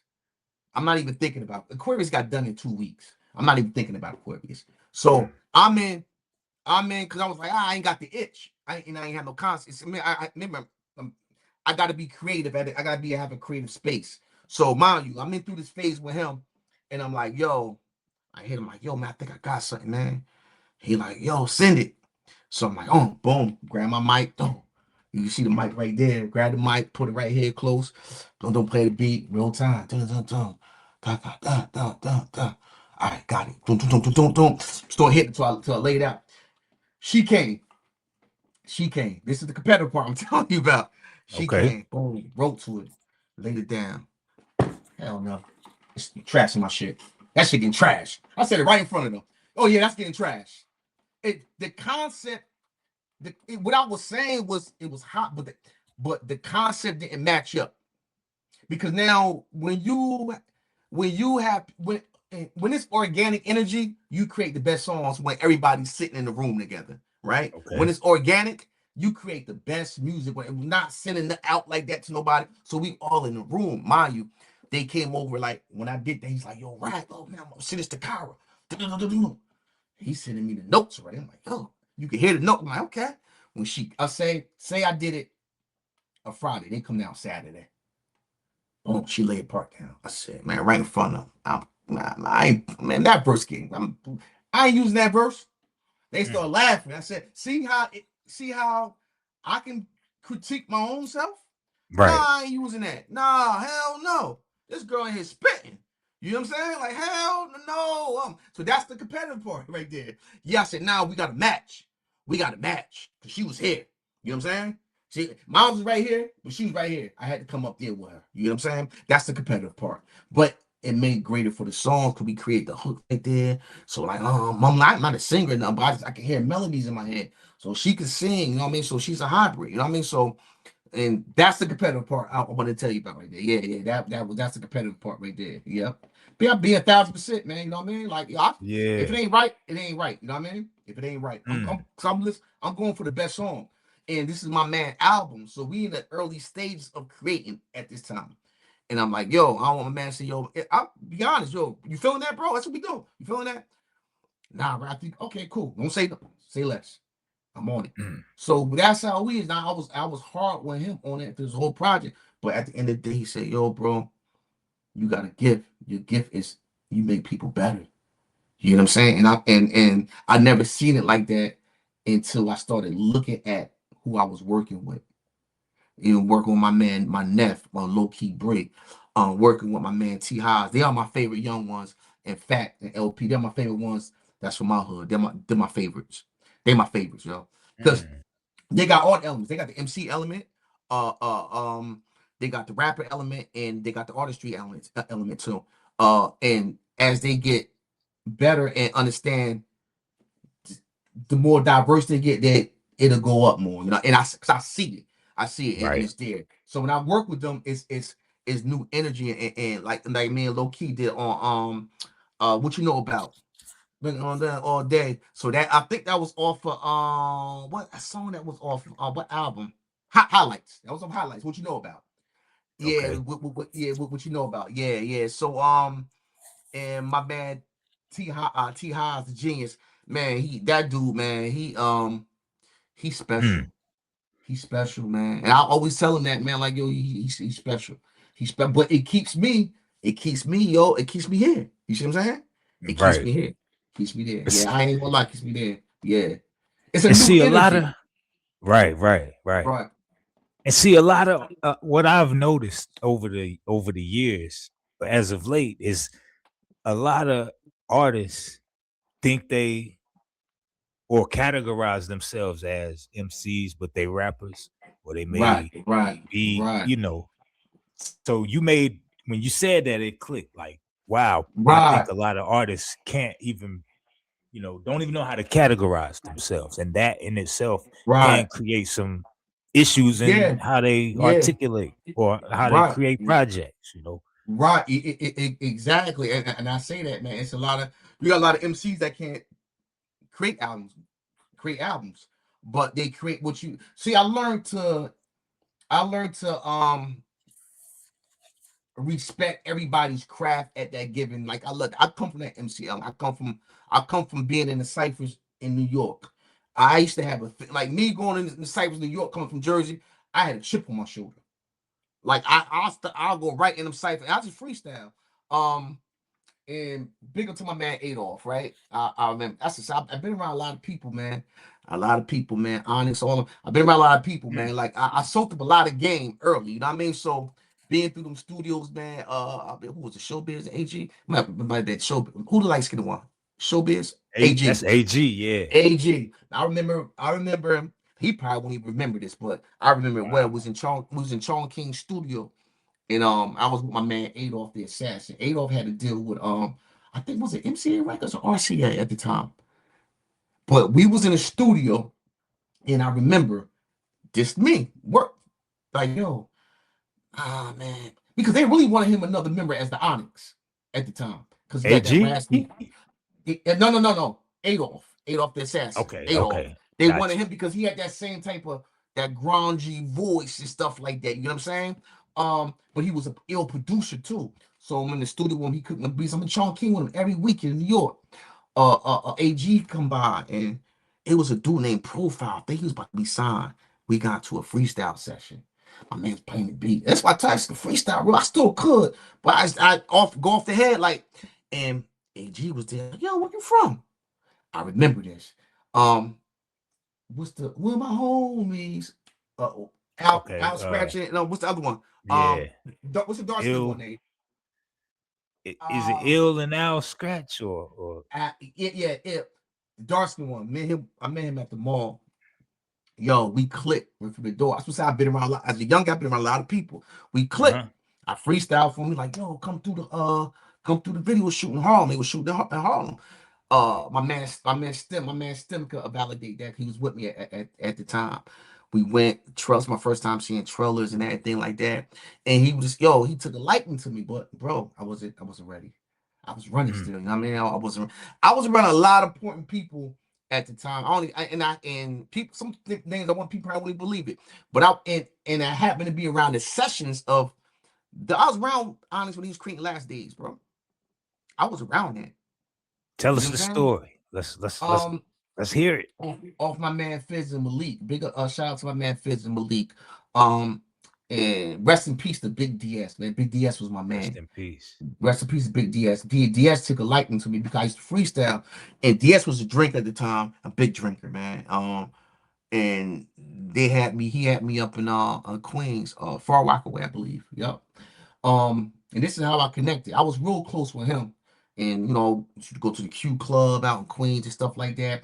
But through Fizz and Malik, that's how I met with Onyx. And I wasn't super tight with him, but I happened to be just off of them, beat with through all those sessions, be when they was creating them beats. Man, I was there. I seen it happen in real time.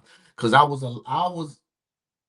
in and out of New York a lot. Damn, like I was living in New York. I was in and out of New York a lot off of Adolf. So Adolf met me to a lot of people. Mom Deep met me to a lot of people, man. A lot of people, man. Yeah. So I got to witness a lot. So I don't take it for granted. I don't take it for granted. I take like, yo, boom. I seen a lot of shit, and I've been around a lot of these artists, man. There's some other artists too. I just can't figure the name. What was the other dude's name from remember they had the dreads, they was from Brooklyn. Dies effects. No, not Dials Effects.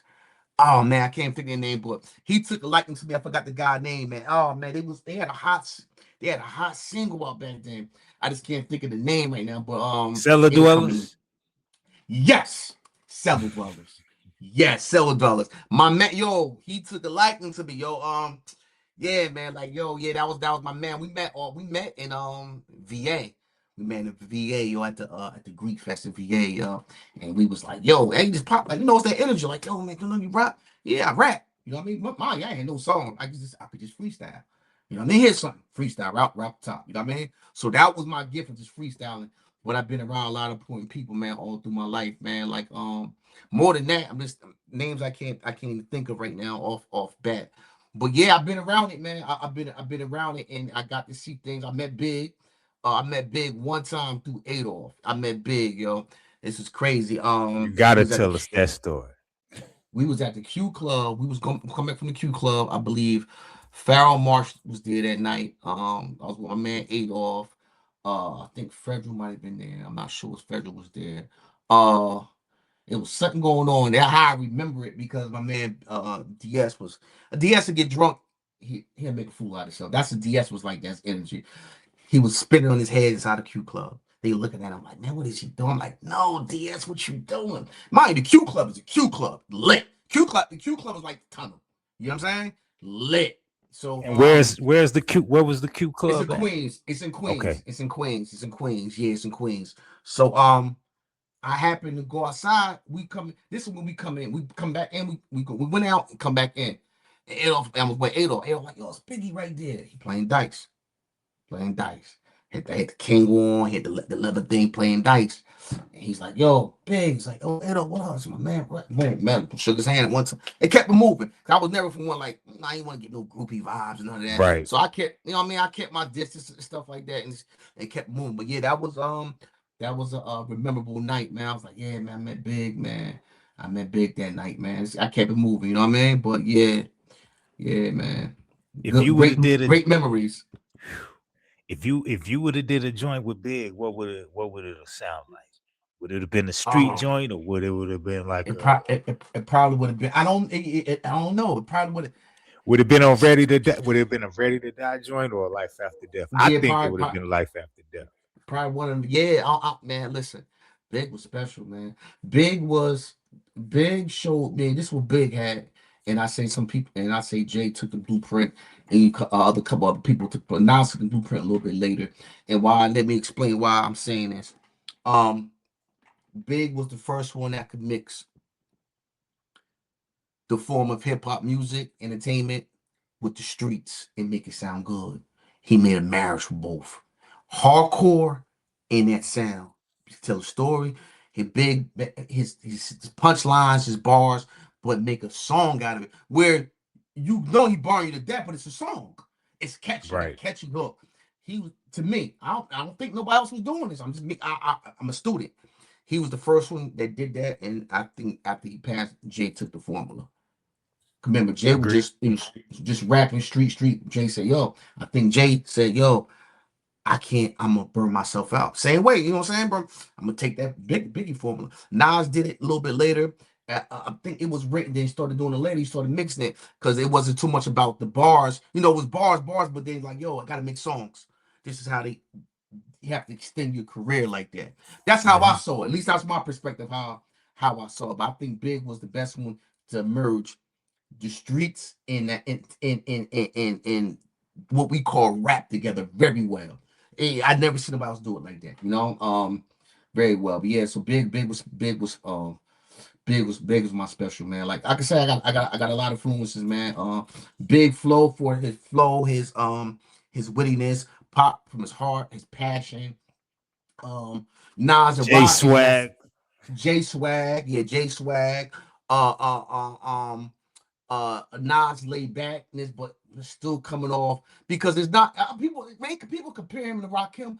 I only way I see that is the laid back, but nah, man, they two different animals. You know what I'm saying? And so these are the ones I seen that do it. And L was the first one that extended that. He know how to switch it up, but then you had everybody else that follow for it. And that's why you see they still got long careers as they do now because they learned to be diverse and learn.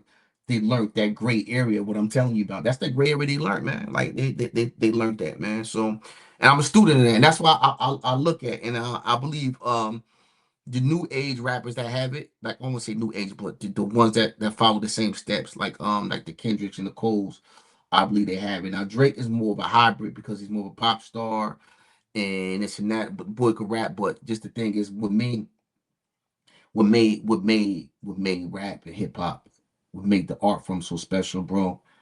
When it comes from you personally, you know what I mean? Like no knock from nobody else. When it comes from you personally, that's what made that was the aura. That's the aura. That's a different aura when you know it came from you. Now, help him with a hook or something like that. That's cool. We all get ideas like, yo, you should say, okay, cool, I got you. But bro, not saying that man can't, pin, but we heard so much references in trouble. But when it comes from you, it's special when it's coming from inside of you. I mean, when it's coming out your heart, you know what I mean? So, but he's up there though. But yeah, it's just so I got a lot of influences, man, through every era. You know what I mean? Through all these eras, I look at like I said, from who my brother had run to me, they was like they mystique. That's the mystique I learned of being mystique. Like like what was the movie like Crush when you seen Crush grooving and stuff like how Ron was just walking, hat tilted. You know what I mean? Like that. It was that type of that aura was different. They was like really like the first superstars. Right, if I'm quite right, they was like first superstars. Like it was big, larger than life. They was larger than life. So, and you look at all these eras. I learned to appreciate every era and not pin eras up and saying this era was better. Nah, bro, respect every era because every era made a footprint for artists to be here today. Still, you gotta respect all those eras, man. All those eras are great, and I hate when people pin it up. Like what I mean, like. I don't I don't have an overall number one. I have the eras, man. I learned to respect all these influences. You know what I'm saying? Same, Yeah, same. yeah. And you can appreciate it like that more. And I might gravitate sometimes to each and given day more to this artist, this artist, this artist, but I learned to respect everyone that was great at what they did.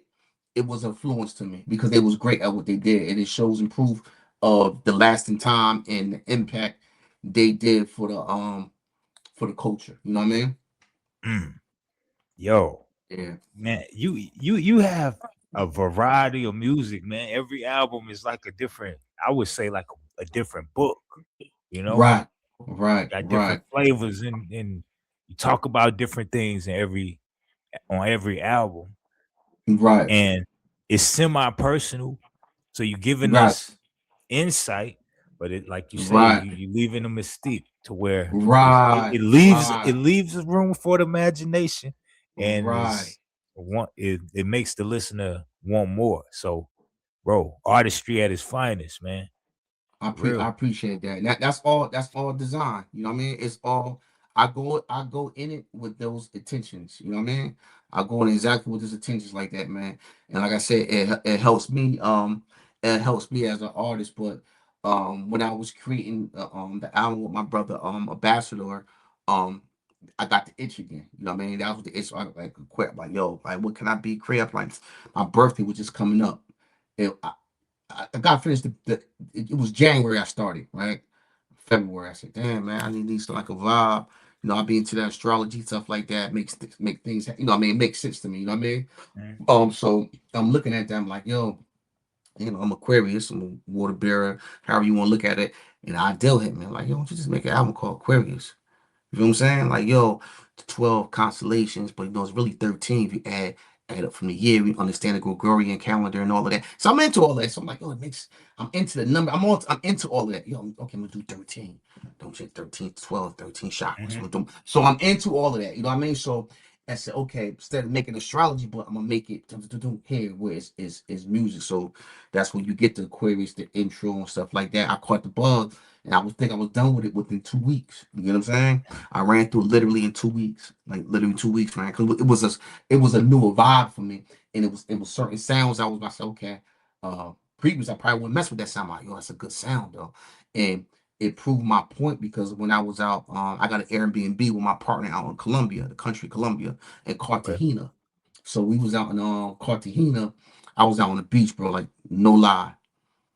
Now half of them don't understand English. They understand, but they understand it. They understand the vibration of the music, bro. I played that literally. If I would have filmed that, people would think I'm lying right now, capping.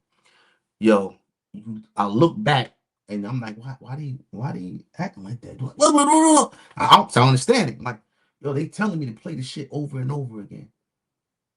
Like in real, I'm like, yo, that's you, yeah, Poppy, hola. It's that. Yeah, I'm playing. Okay, boom. We got the big speakers out there. I'm just knocking. They knock me on the beach. I played the album probably like 10 times, bro.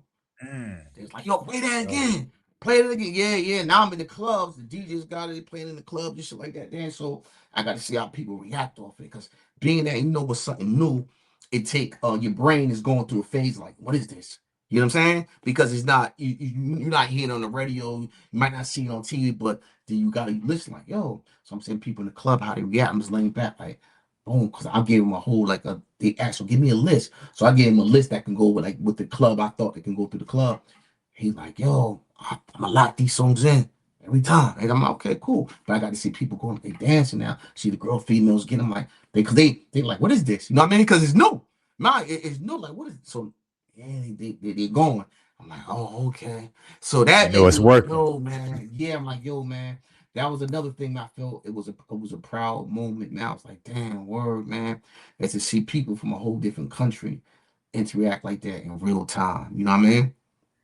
It was a great feeling, man. It was a great feeling, a very great feeling, man. I was very appreciative of that feeling. You know what I mean? In real time, man. I was like, damn, man, this word, this this is what it is. You know what I mean? It's the experience that you Right, enjoy, but outside looking in, I would think that you of course have, with light, there's going to be darkness, right? And right, you're gonna absolutely. have, like your shirt say, envious. You're gonna Right, have those right, that are envious. And right.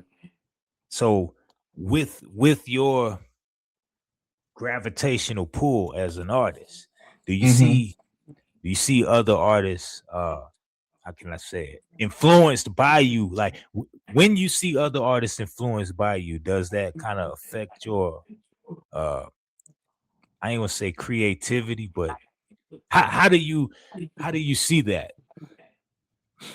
Um, the fluences. No, I like that question. And it's a great question. And this is why I know this is with me not speaking with no arrogance. I love the influence because it gives me a different. I know I'm doing the right. I'm doing something right, right?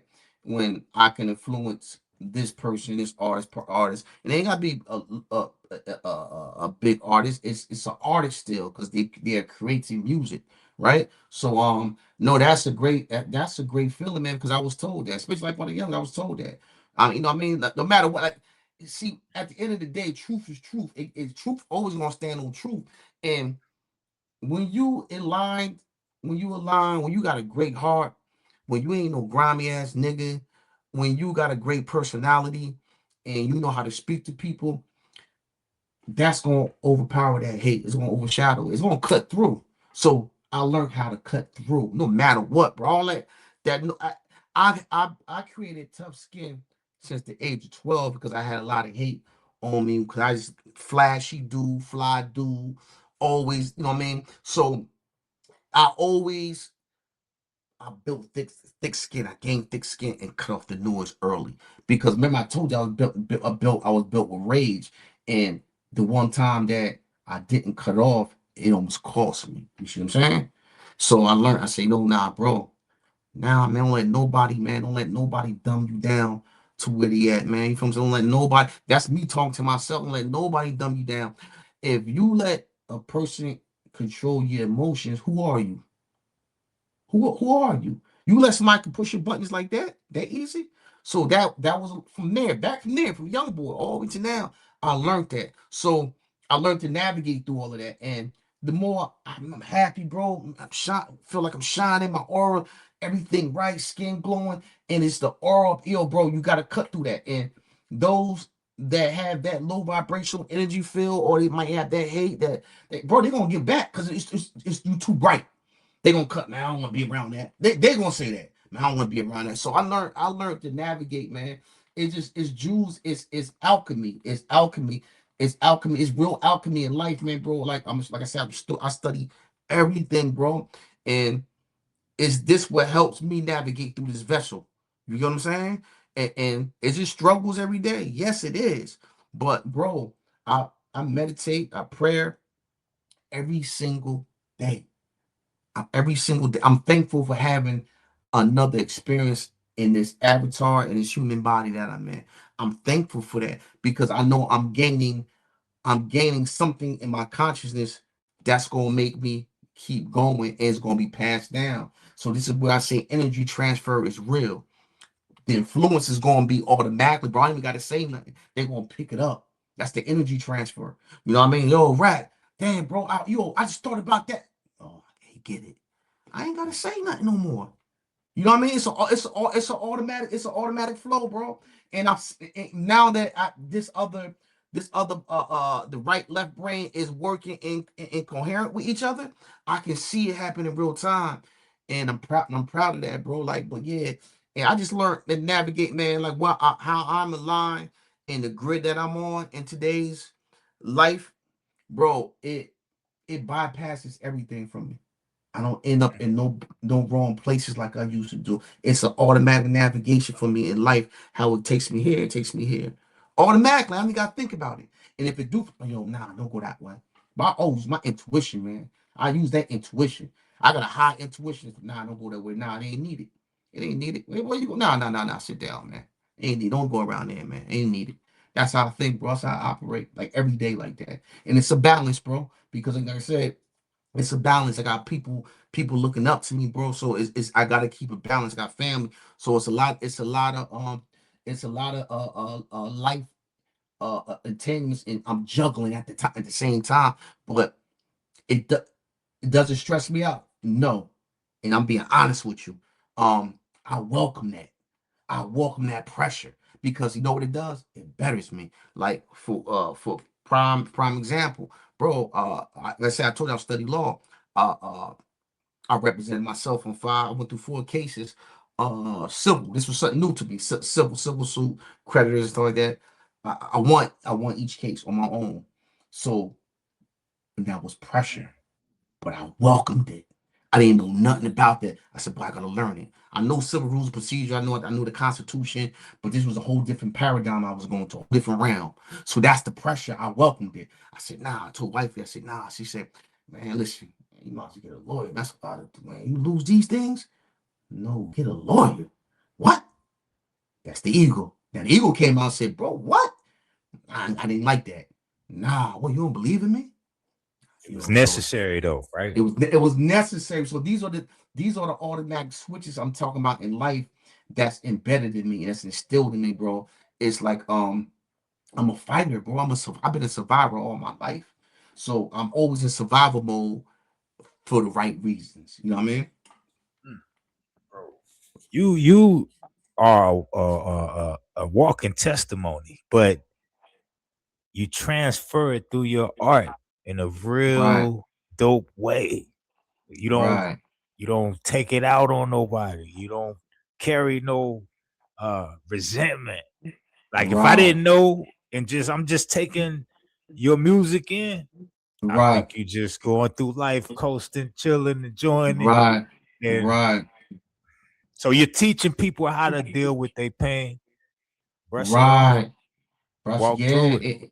right, and it's hard for a lot of people, and that's one thing that I tell my youngest, man. I'm like, yo, man, listen, um, I did it. You know what I mean? It's hard to tell a person you did because it's the what do they call that? It's the revolving door, right? It's in and out, in and out, in and out. But the loop gotta be broken. It gotta stop. At one point, it gotta stop. So that's why I try to tell him. I said, bro, listen, this day and how everything is set up right now, right? What we lacked before of learning was it was no information that was presented to us. You see what I'm saying? This day and age, Good information is bad information. Bad information is good information. Why I say that? Because you take what you take. If it makes sense to you, you use it. Right? You use it. You know what's true in your heart. And I happen just to went through the flames, learning the hard way.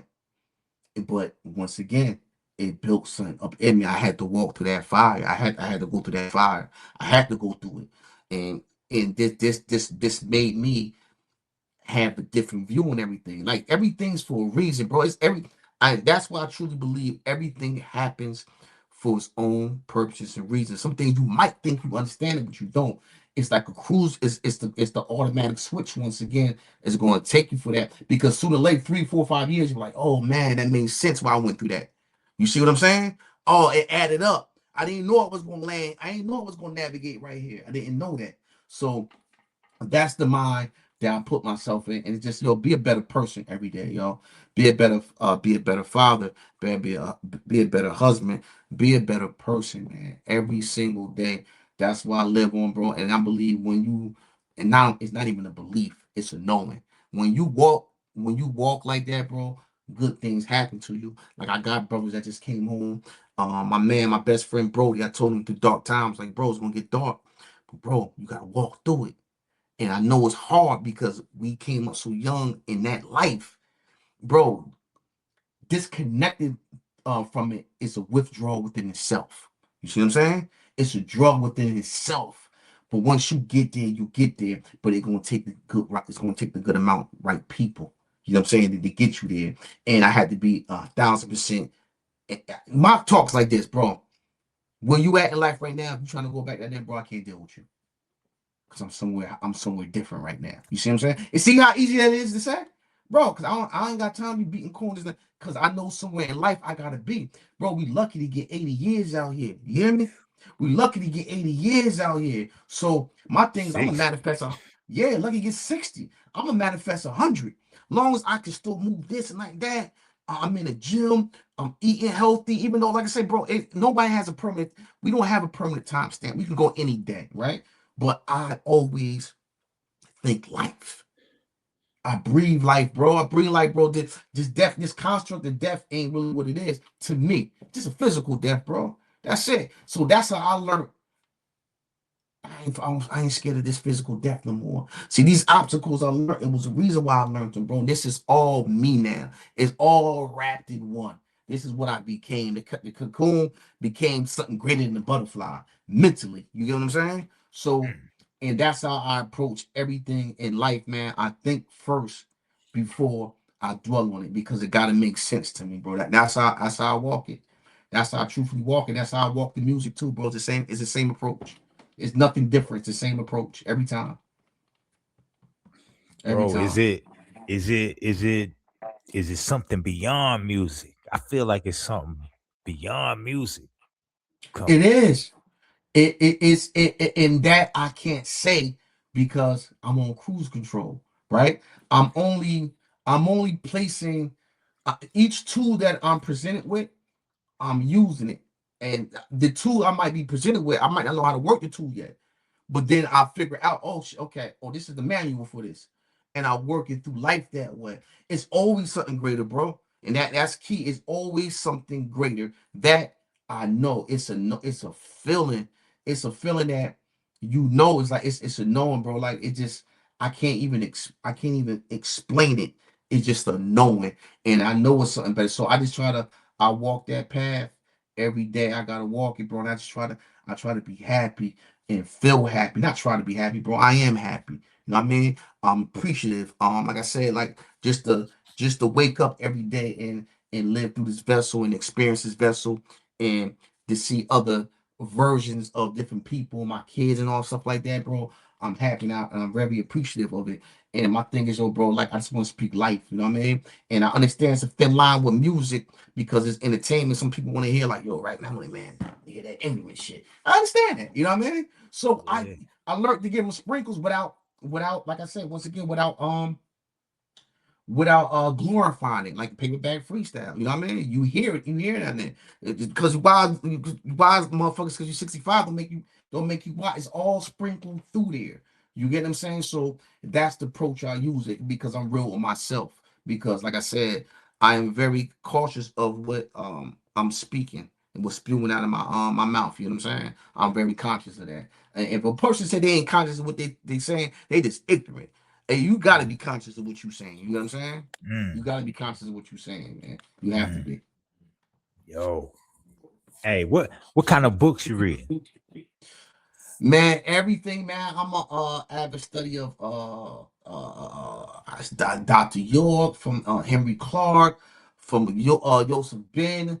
Man, it's so many. I probably ran through Bobby Hemmett, Phil Valentine. Man, the list goes on.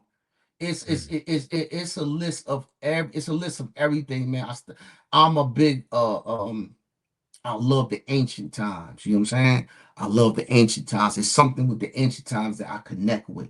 It's something there. I don't know what it is, but it's something there with that ancient time. Man, I be trying to piece things together. But yeah, man, like all the it's a whole list of authors to a point, bro, where to be honest with you, I started reading myself because it's all in your DNA. You see what I'm saying? It's okay. you'll start resonating with stuff automatically, but it always has to be an eye opener. So it start from these books and stuff like that. You know what I'm saying? So it's always an eye opener, and that something's going to pull out of you. You know what I'm saying? Mm. Yo, I ain't gonna hold you too much Right. longer. You know, we getting on 2 hours, so I ain't Right. gonna Yeah. hold you. Yes. Yeah. Right. Right. Right. But I want to ask you this question though. So like, Mm-hmm. what is it that people see in you or have told you about yourself that you just don't see in yourself, or you still I see searching it in for? I see it in myself though. That's the whole thing about it. I You see it see in it? myself I see it in myself what they see in what they see in me. I see it. Okay. And the whole thing about it, I always seen it. I just didn't know. I didn't understand it at first. I always seen it though. Mm, I had to understand it where I seen what they were seeing, but I had to understand it. The more, like I said, the more consciously I became aware, I started understanding it and understanding it. You know what I'm saying? mm. Yeah, I yeah, I asked that because it their answer basically solidified what I was thinking. And I'm right. saying that to say it appears that you know exactly where you're going. Yeah, And yeah, outside look, other people would be down for the ride, pause, but they want right, the result, not the right, experience. So it's like right. they almost want to push you to get, Right, and that's the key. That's there. the key.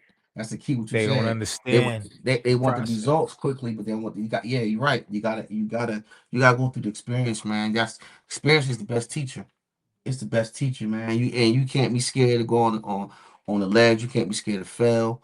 Um, and failure is the best teacher too, man. Is you gotta go through. Can't be scared, man. Like whatever you go through, man, and you put yourself through, you put your mind through, man. You just gotta do it, man, and welcome it. You know what I'm saying? Welcome with open arms. Welcome it. Walk through it. You know what I mean? Walk Mm. through it. Yo, if you were a teacher, what subject would you teach? In the like I'm saying in hip Mm-hmm. hop, what would it be?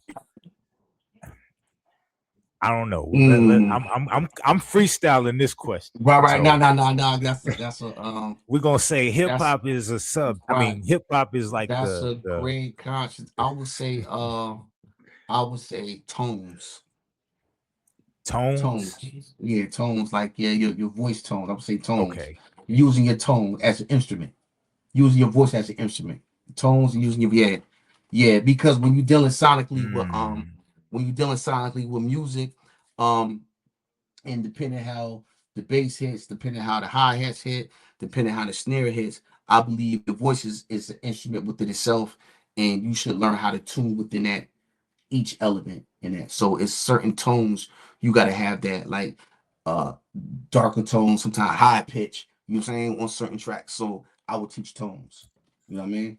Yeah, yo, yeah, hey man, this right. interview bro, the information that you provided is exactly what I'm looking for in an interview, man. This is exactly Appreciate it, like the yo. way you broke everything down. If somebody Right, watched this interview, they're gonna go back and hear your music totally different. They're gonna hear stuff right, that I'm right, gonna go right. back and it's gonna be a Yeah, different yeah. experience. See, and that's all it takes. Once you get to know a person, you get to sit down with a person, and you get to pick that person's mental, and get to see where that person came from, and understand that perspective. Then you will have a fully point of view of that music now. You know what I mean? So yeah, you'll go back and look and listen to a whole different, like, oh man, like, oh, that's why I get, oh, okay. It'll be those wow moments, you know what I mean? Right. Yeah. Right. Yeah. Facts, Yeah. man. Yo, and Yeah. it also, without saying, I of course I wouldn't say names, but Right. it makes me reevaluate some of the legends because I Right. say that because I'm looking at, let's say, the body of work, and I'm seeing Right. the versatility and Right. the creativity, the how you work with people. And we have Right. legends that give us 2 albums and they Right. stand on them 2 albums for 30 years and we revere them as Yeah. I know. I not taking know. nothing, not taking nothing from Right. nobody. Right. And you know what? I get. Let me piggyback on what you're saying, because while we put them up there that high like that, because this is it's a two-phase thing, right? It's an impact. Like, okay, let me use this analogy. The NBA now, right? Mhm. It came from high flying dunking. Then you had this kid off the Warriors called Stephen Curry, changed the whole game up with 3 pointers. You see what I'm saying? So is that analogy, and it's so powerful, it will always be remembered. You see what I'm saying? So those two or Mhm. three albums you saying, it was so impactful. That's why you have to hold rock him in that top five, regardless. Bro, he changed the way people rap. Remember, it was it was all of that. Right. Bro, nobody never heard that. His tone, his late, nobody never heard that, bro. His cadence was the way he was, the 2 bar to 4 bar, bro, it was unheard. It was something new. That's why you gotta hold him up to a high standard like that. Like the charisma, like you gotta hold him, even though you might not like their latest, but bro, that's the impact. They changed it. It's only a couple that really changed it, to be honest with you. That made Facts. people rap a whole different way. It's only a few. It's a handful. It's only, I can count five in my hand. That's it. It's not a With lot. it, with hip hop being around so long, it's very difficult. I would assume it's very difficult to be able to have that impact now. Yeah, it is. It is, because we got a lot of moving parts to that. Powers to the B, how, pardon me. First of all, the old model doesn't exist no more, right? As far as the structure of labels, how it was presented, right? You had remember, the more you can market somebody, like we having this conversation right here, and you getting to know me. So imagine that tenfold on artists, the old model like that. Now you getting a peak of that person. So they tend at you tenfold. You know what I'm saying? They larger than life that. So that old model is missing. So once it's because the streaming era, you have this and that, and you have Mhm. social media. So this is why I say the mystique. You have everybody like this every day, like every day, every day, every day. And the thing about what Denzel Washington said, he said, yo, if you're gonna be on social media every day, why the fuck I want to see a movie for? It's no mystique. You know what I'm saying?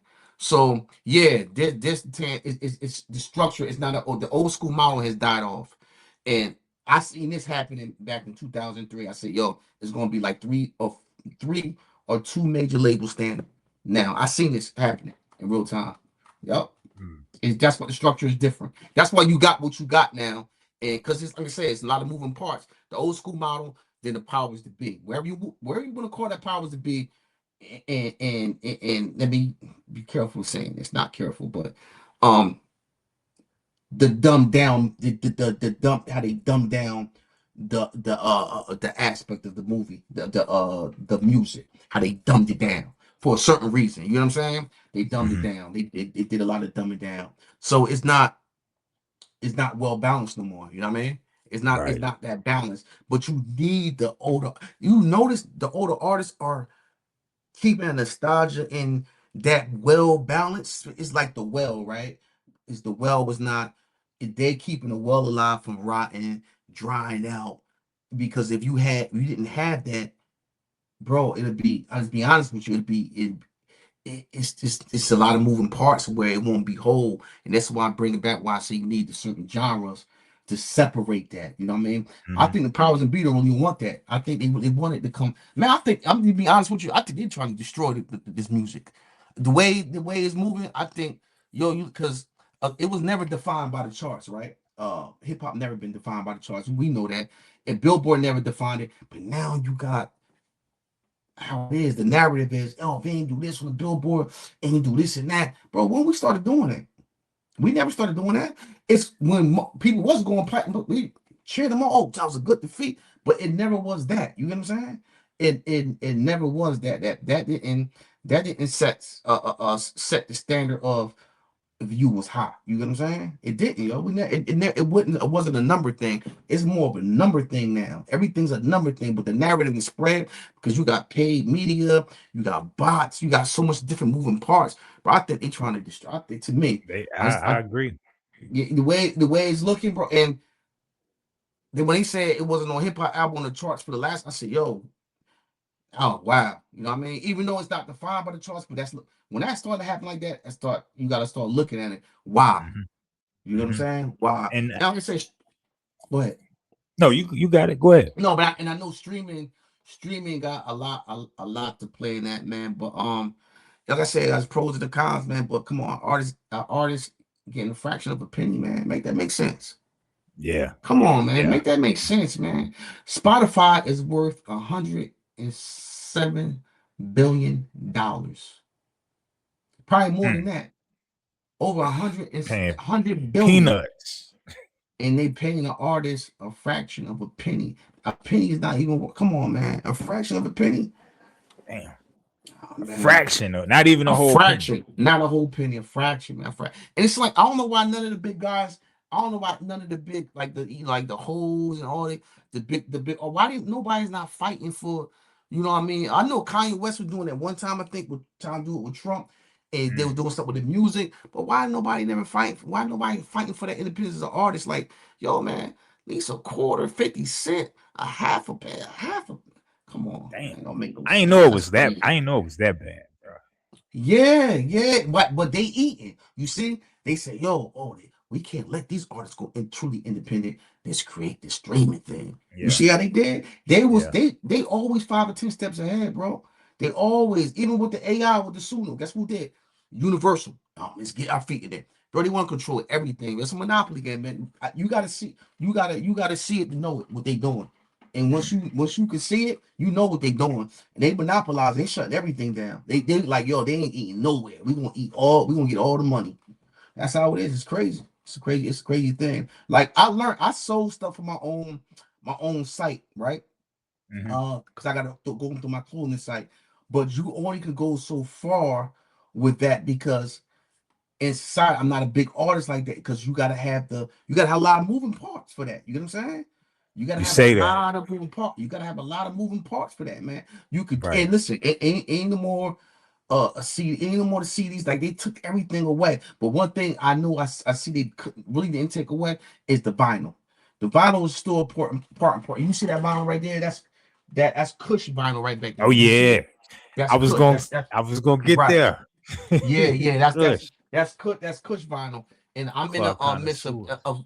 I'm in the midst of doing a collector's item, but I want to do it artsy, bro. I want to do it different. I really want when you look at it, I want to say, yo, this is art. So that's where I'm at right now of going. I'm pacing it out and I'm drawing it out right now how I want it. You know what I mean? So Mm. when you look at it, it's gonna look like art. You know what I mean? I might add like a bonus song or two on it. You know what I'm saying? Yeah, but I wanted to do it like that, man. I'm always thinking different. You know what I mean? Yeah. Hey yo, Yeah, I gotta shout out Elo, man. Shout out to yeah. Elo Kush, yo. Shout out to Elo, man. That's my brother right there, man. You know, we did something off of we did the we did the slave joint, man. I think that was one of my best videos, man. And I think Mm, that was up on Food for Thought album, which I had it on streaming. It got pulled down because at the time I was new to the streaming, and I didn't know about the annual. It was what TuneCore. I didn't know TuneCore was doing annual fees. I didn't know because I was just getting grips, grasping on how to work the internet at the time. You get what I'm saying? I was this everything was new to me, and I had to learn in real time. So they took that, but that was off of Food for Thought. We did. It was called Stolen.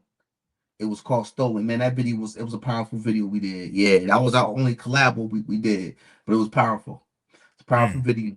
Yeah, it's a powerful video. I got the idea off of 12 Years a Slave. mm. Yeah, yeah. If you go back and watch it, I'm like, wow, yo, the video's dope. It's a dope video. Yeah, I'm it's a gonna dope check it. video, man. Yeah, yeah, yeah, Yeah, yeah, yeah. man. Kush, that's my Elo, brother, man. and Big you up to know Elo Kush, man. he put me on to you, man, a while ago. Right, That's bro. right. I had to study you, man. Yeah, nah, It nah, took me nah. a while, but I had That's to, good. That's good. you Yeah, know, yeah. That's it my brother wasn't right just to there. listen to one album. You know, I had to Right, sit back and really right, process it. So, but yeah, right. man. But yo, what's next for Mirak? If you can say, I know you know it's a mystique. So, Um, business, business. The property thing, man. That's my phase. Own it, man. You gotta touch on this land, man. You know what I mean? mm, That's my phase right there. That's the challenge. I'm welcoming that challenge. I'm trying to push myself. Not trying. I am going to push myself to it. So that's the next thing. Like I said, we got the Airbnb out in Columbia, me and my partner, and we looking to get some land. Me and my wife, man, and looking to probably against veteran housing, stuff like that. Just getting to the property game, man. So that's it's needed. You know what I mean? So that's the phase I'm at right now, man. Music is a natural thing for me. I'm always gonna do music. It's in my heart. Probably not to the levels how I'm doing it now, but it's always there because it's got to be meaningful. It got to be a connection for me. Put like I also got the movies too, so you'll probably hear a lot of going through the movies. I got a whole bunch of scripts sitting by me right now, like six or seven scripts right now sitting. But my thing is, I don't move on nothing until it's right. It got to be done right because what they say, your first impression could be your last impression, right? So I don't move on. I'm a quality person. It gotta be done with quality. It gotta have a budget. Um, the mind you, we had a movie I was supposed to shoot. It was supposed to be shot last year and some change. It was called 800 Pound Gorilla. It was written by my brother. All the movies written by my brother Nut, right? Gully. So I had everybody lined up. All I asked was, man, like I said, we in the age of information, right? It's easy. We ain't gotta meet them in person anymore. We got Zoom, we got FaceTime, we got so many different elements to use. We got every different thing to use. Man, bro, when I had 5 people show up in the Zoom meeting, nah, couldn't say that's the energy I pick up on. Bro, if I let this go and let this happen, imagine if I'm in a shoot and I need somebody to show up for that scene. Nah, see, you don't know what? Everybody fired. Yep, be honest with you, everybody. My nephew, everybody gone. Bro, I'm not gonna move on it until it's right. That's how I always do. Like, but I got some man. But when these get done right, man, that's the next phase. I can see like a likes of 50 or stuff like that moving that. But they gotta get done right though.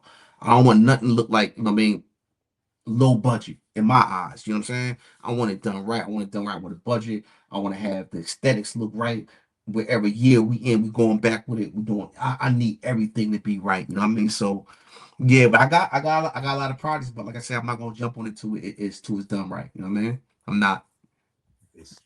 it's it's bigger than music, y'all. Y'all hear Yeah, this? We talking yeah, movies, land. yeah, yeah, Y'all man. definitely gonna see some stuff coming soon. Right now, that's a fact. That's a fact. That's where I'm at right now, man. This and Long term. every yeah long term and just trying to be a better version of myself, you know. That's the goal. Every day, wake up, be a better version of yourself. Learn more, man. Like I said, I'm a student. I'm a student in life. I can learn from. I'm not naive to learn from. I can learn from anybody, a baby, a kid, long as it's right to learn from. You know what I mean? So I'm a student in life. That's how I navigate like that, man. So Mm. yeah. What we gonna end it like this, yo?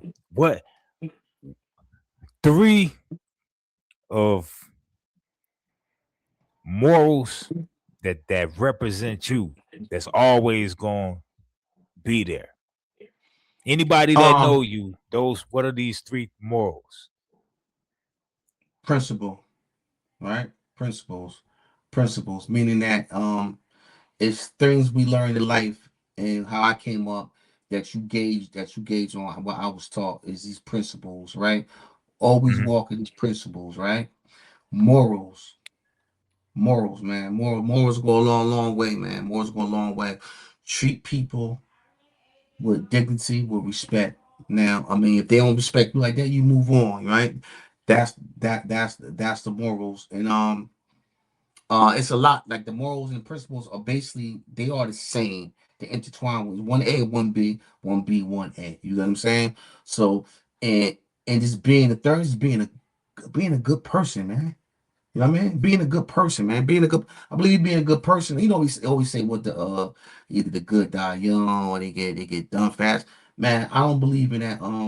I don't believe in that message. I don't. I used to, but I don't. I just believe you have a good heart, man, and you walk in. I call this positive grid that you on. I believe all these things will happen great for you. Just being a great person, man.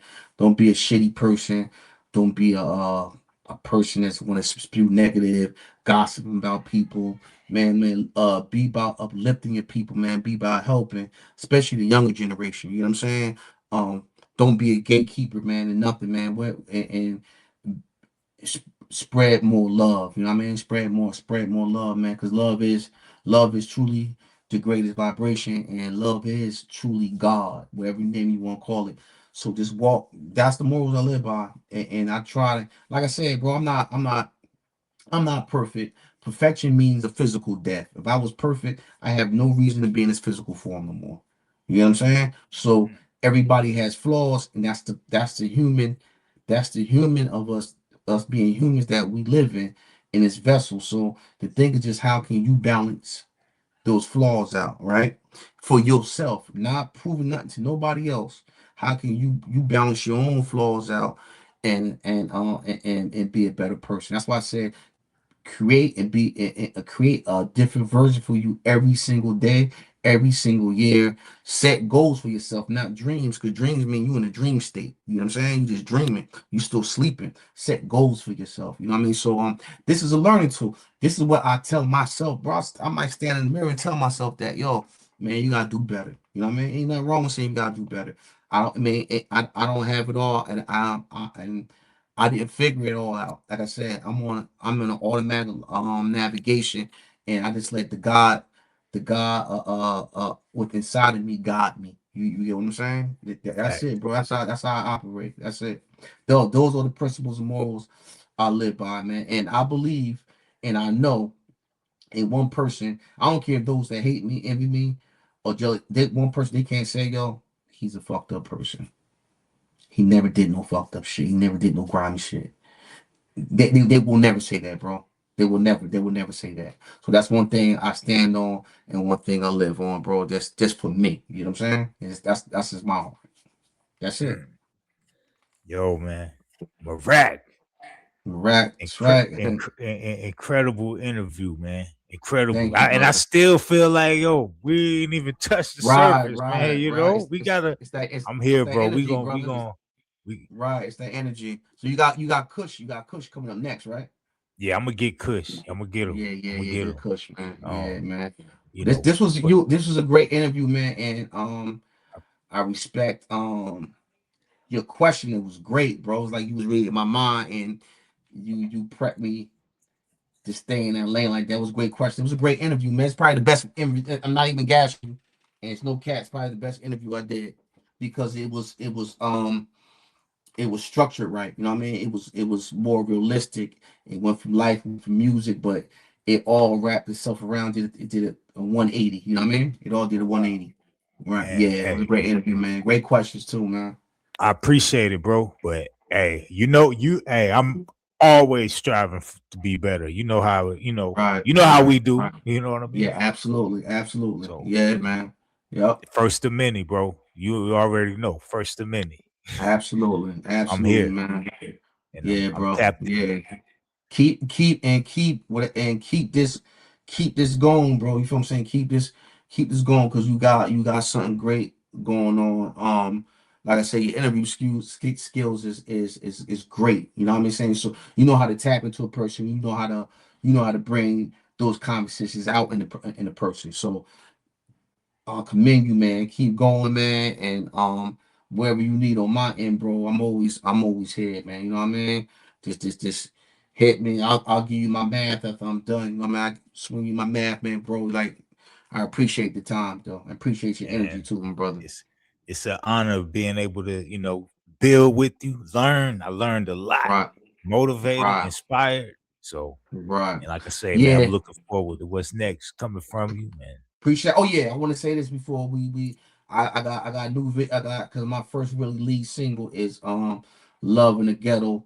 I got that coming up. We're working on the video right there, treatment. So that's gonna take its time. It's gonna be dope. I'm doing Did You Get the Memo with my brother this week, this weekend. That's gonna be knocked out. So we got a couple more videos in the can I'm about to come up with, man. So I'm gonna have my man Quest God.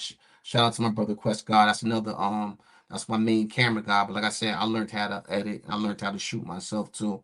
Um can't be a true media company or label if you don't know how to, you don't have those things in your arsenal. You know what I mean? So yeah, we got that's what's coming next, man. So some big videos coming. Yeah. Oh man. Yep. Hey, I appreciate you, bro. Like I said again, first of many. And I appreciate everybody. We appreciate everybody watching this. We need y'all to hit the like button. Hit I that need you to like go button. to IG, follow the Right. real Mirak, tap into his Absolutely. music, Absolutely. I all of that, appreciate it. you Yeah, man, hit know. that like button. It don't cost nothing for your finger to go like this, Swipe, whatever you do, tap, double tap, it costs you nothing. You heard? Indeed, indeed. Hey, and we gotta run it back when you Yeah, yeah, drop another absolutely. project or whenever. Yeah, Just hit me up, absolutely, let me absolutely, know, man. absolutely. I'm with it, my brother, man. Listen, man. Um, love and peace to you, my brother. Indeed, bro. Hey, good talking to you, man. Good talking to you, man. Have a good night, man. Enjoy your All night. right. You too, bro. All Peace. right, no doubt. Peace.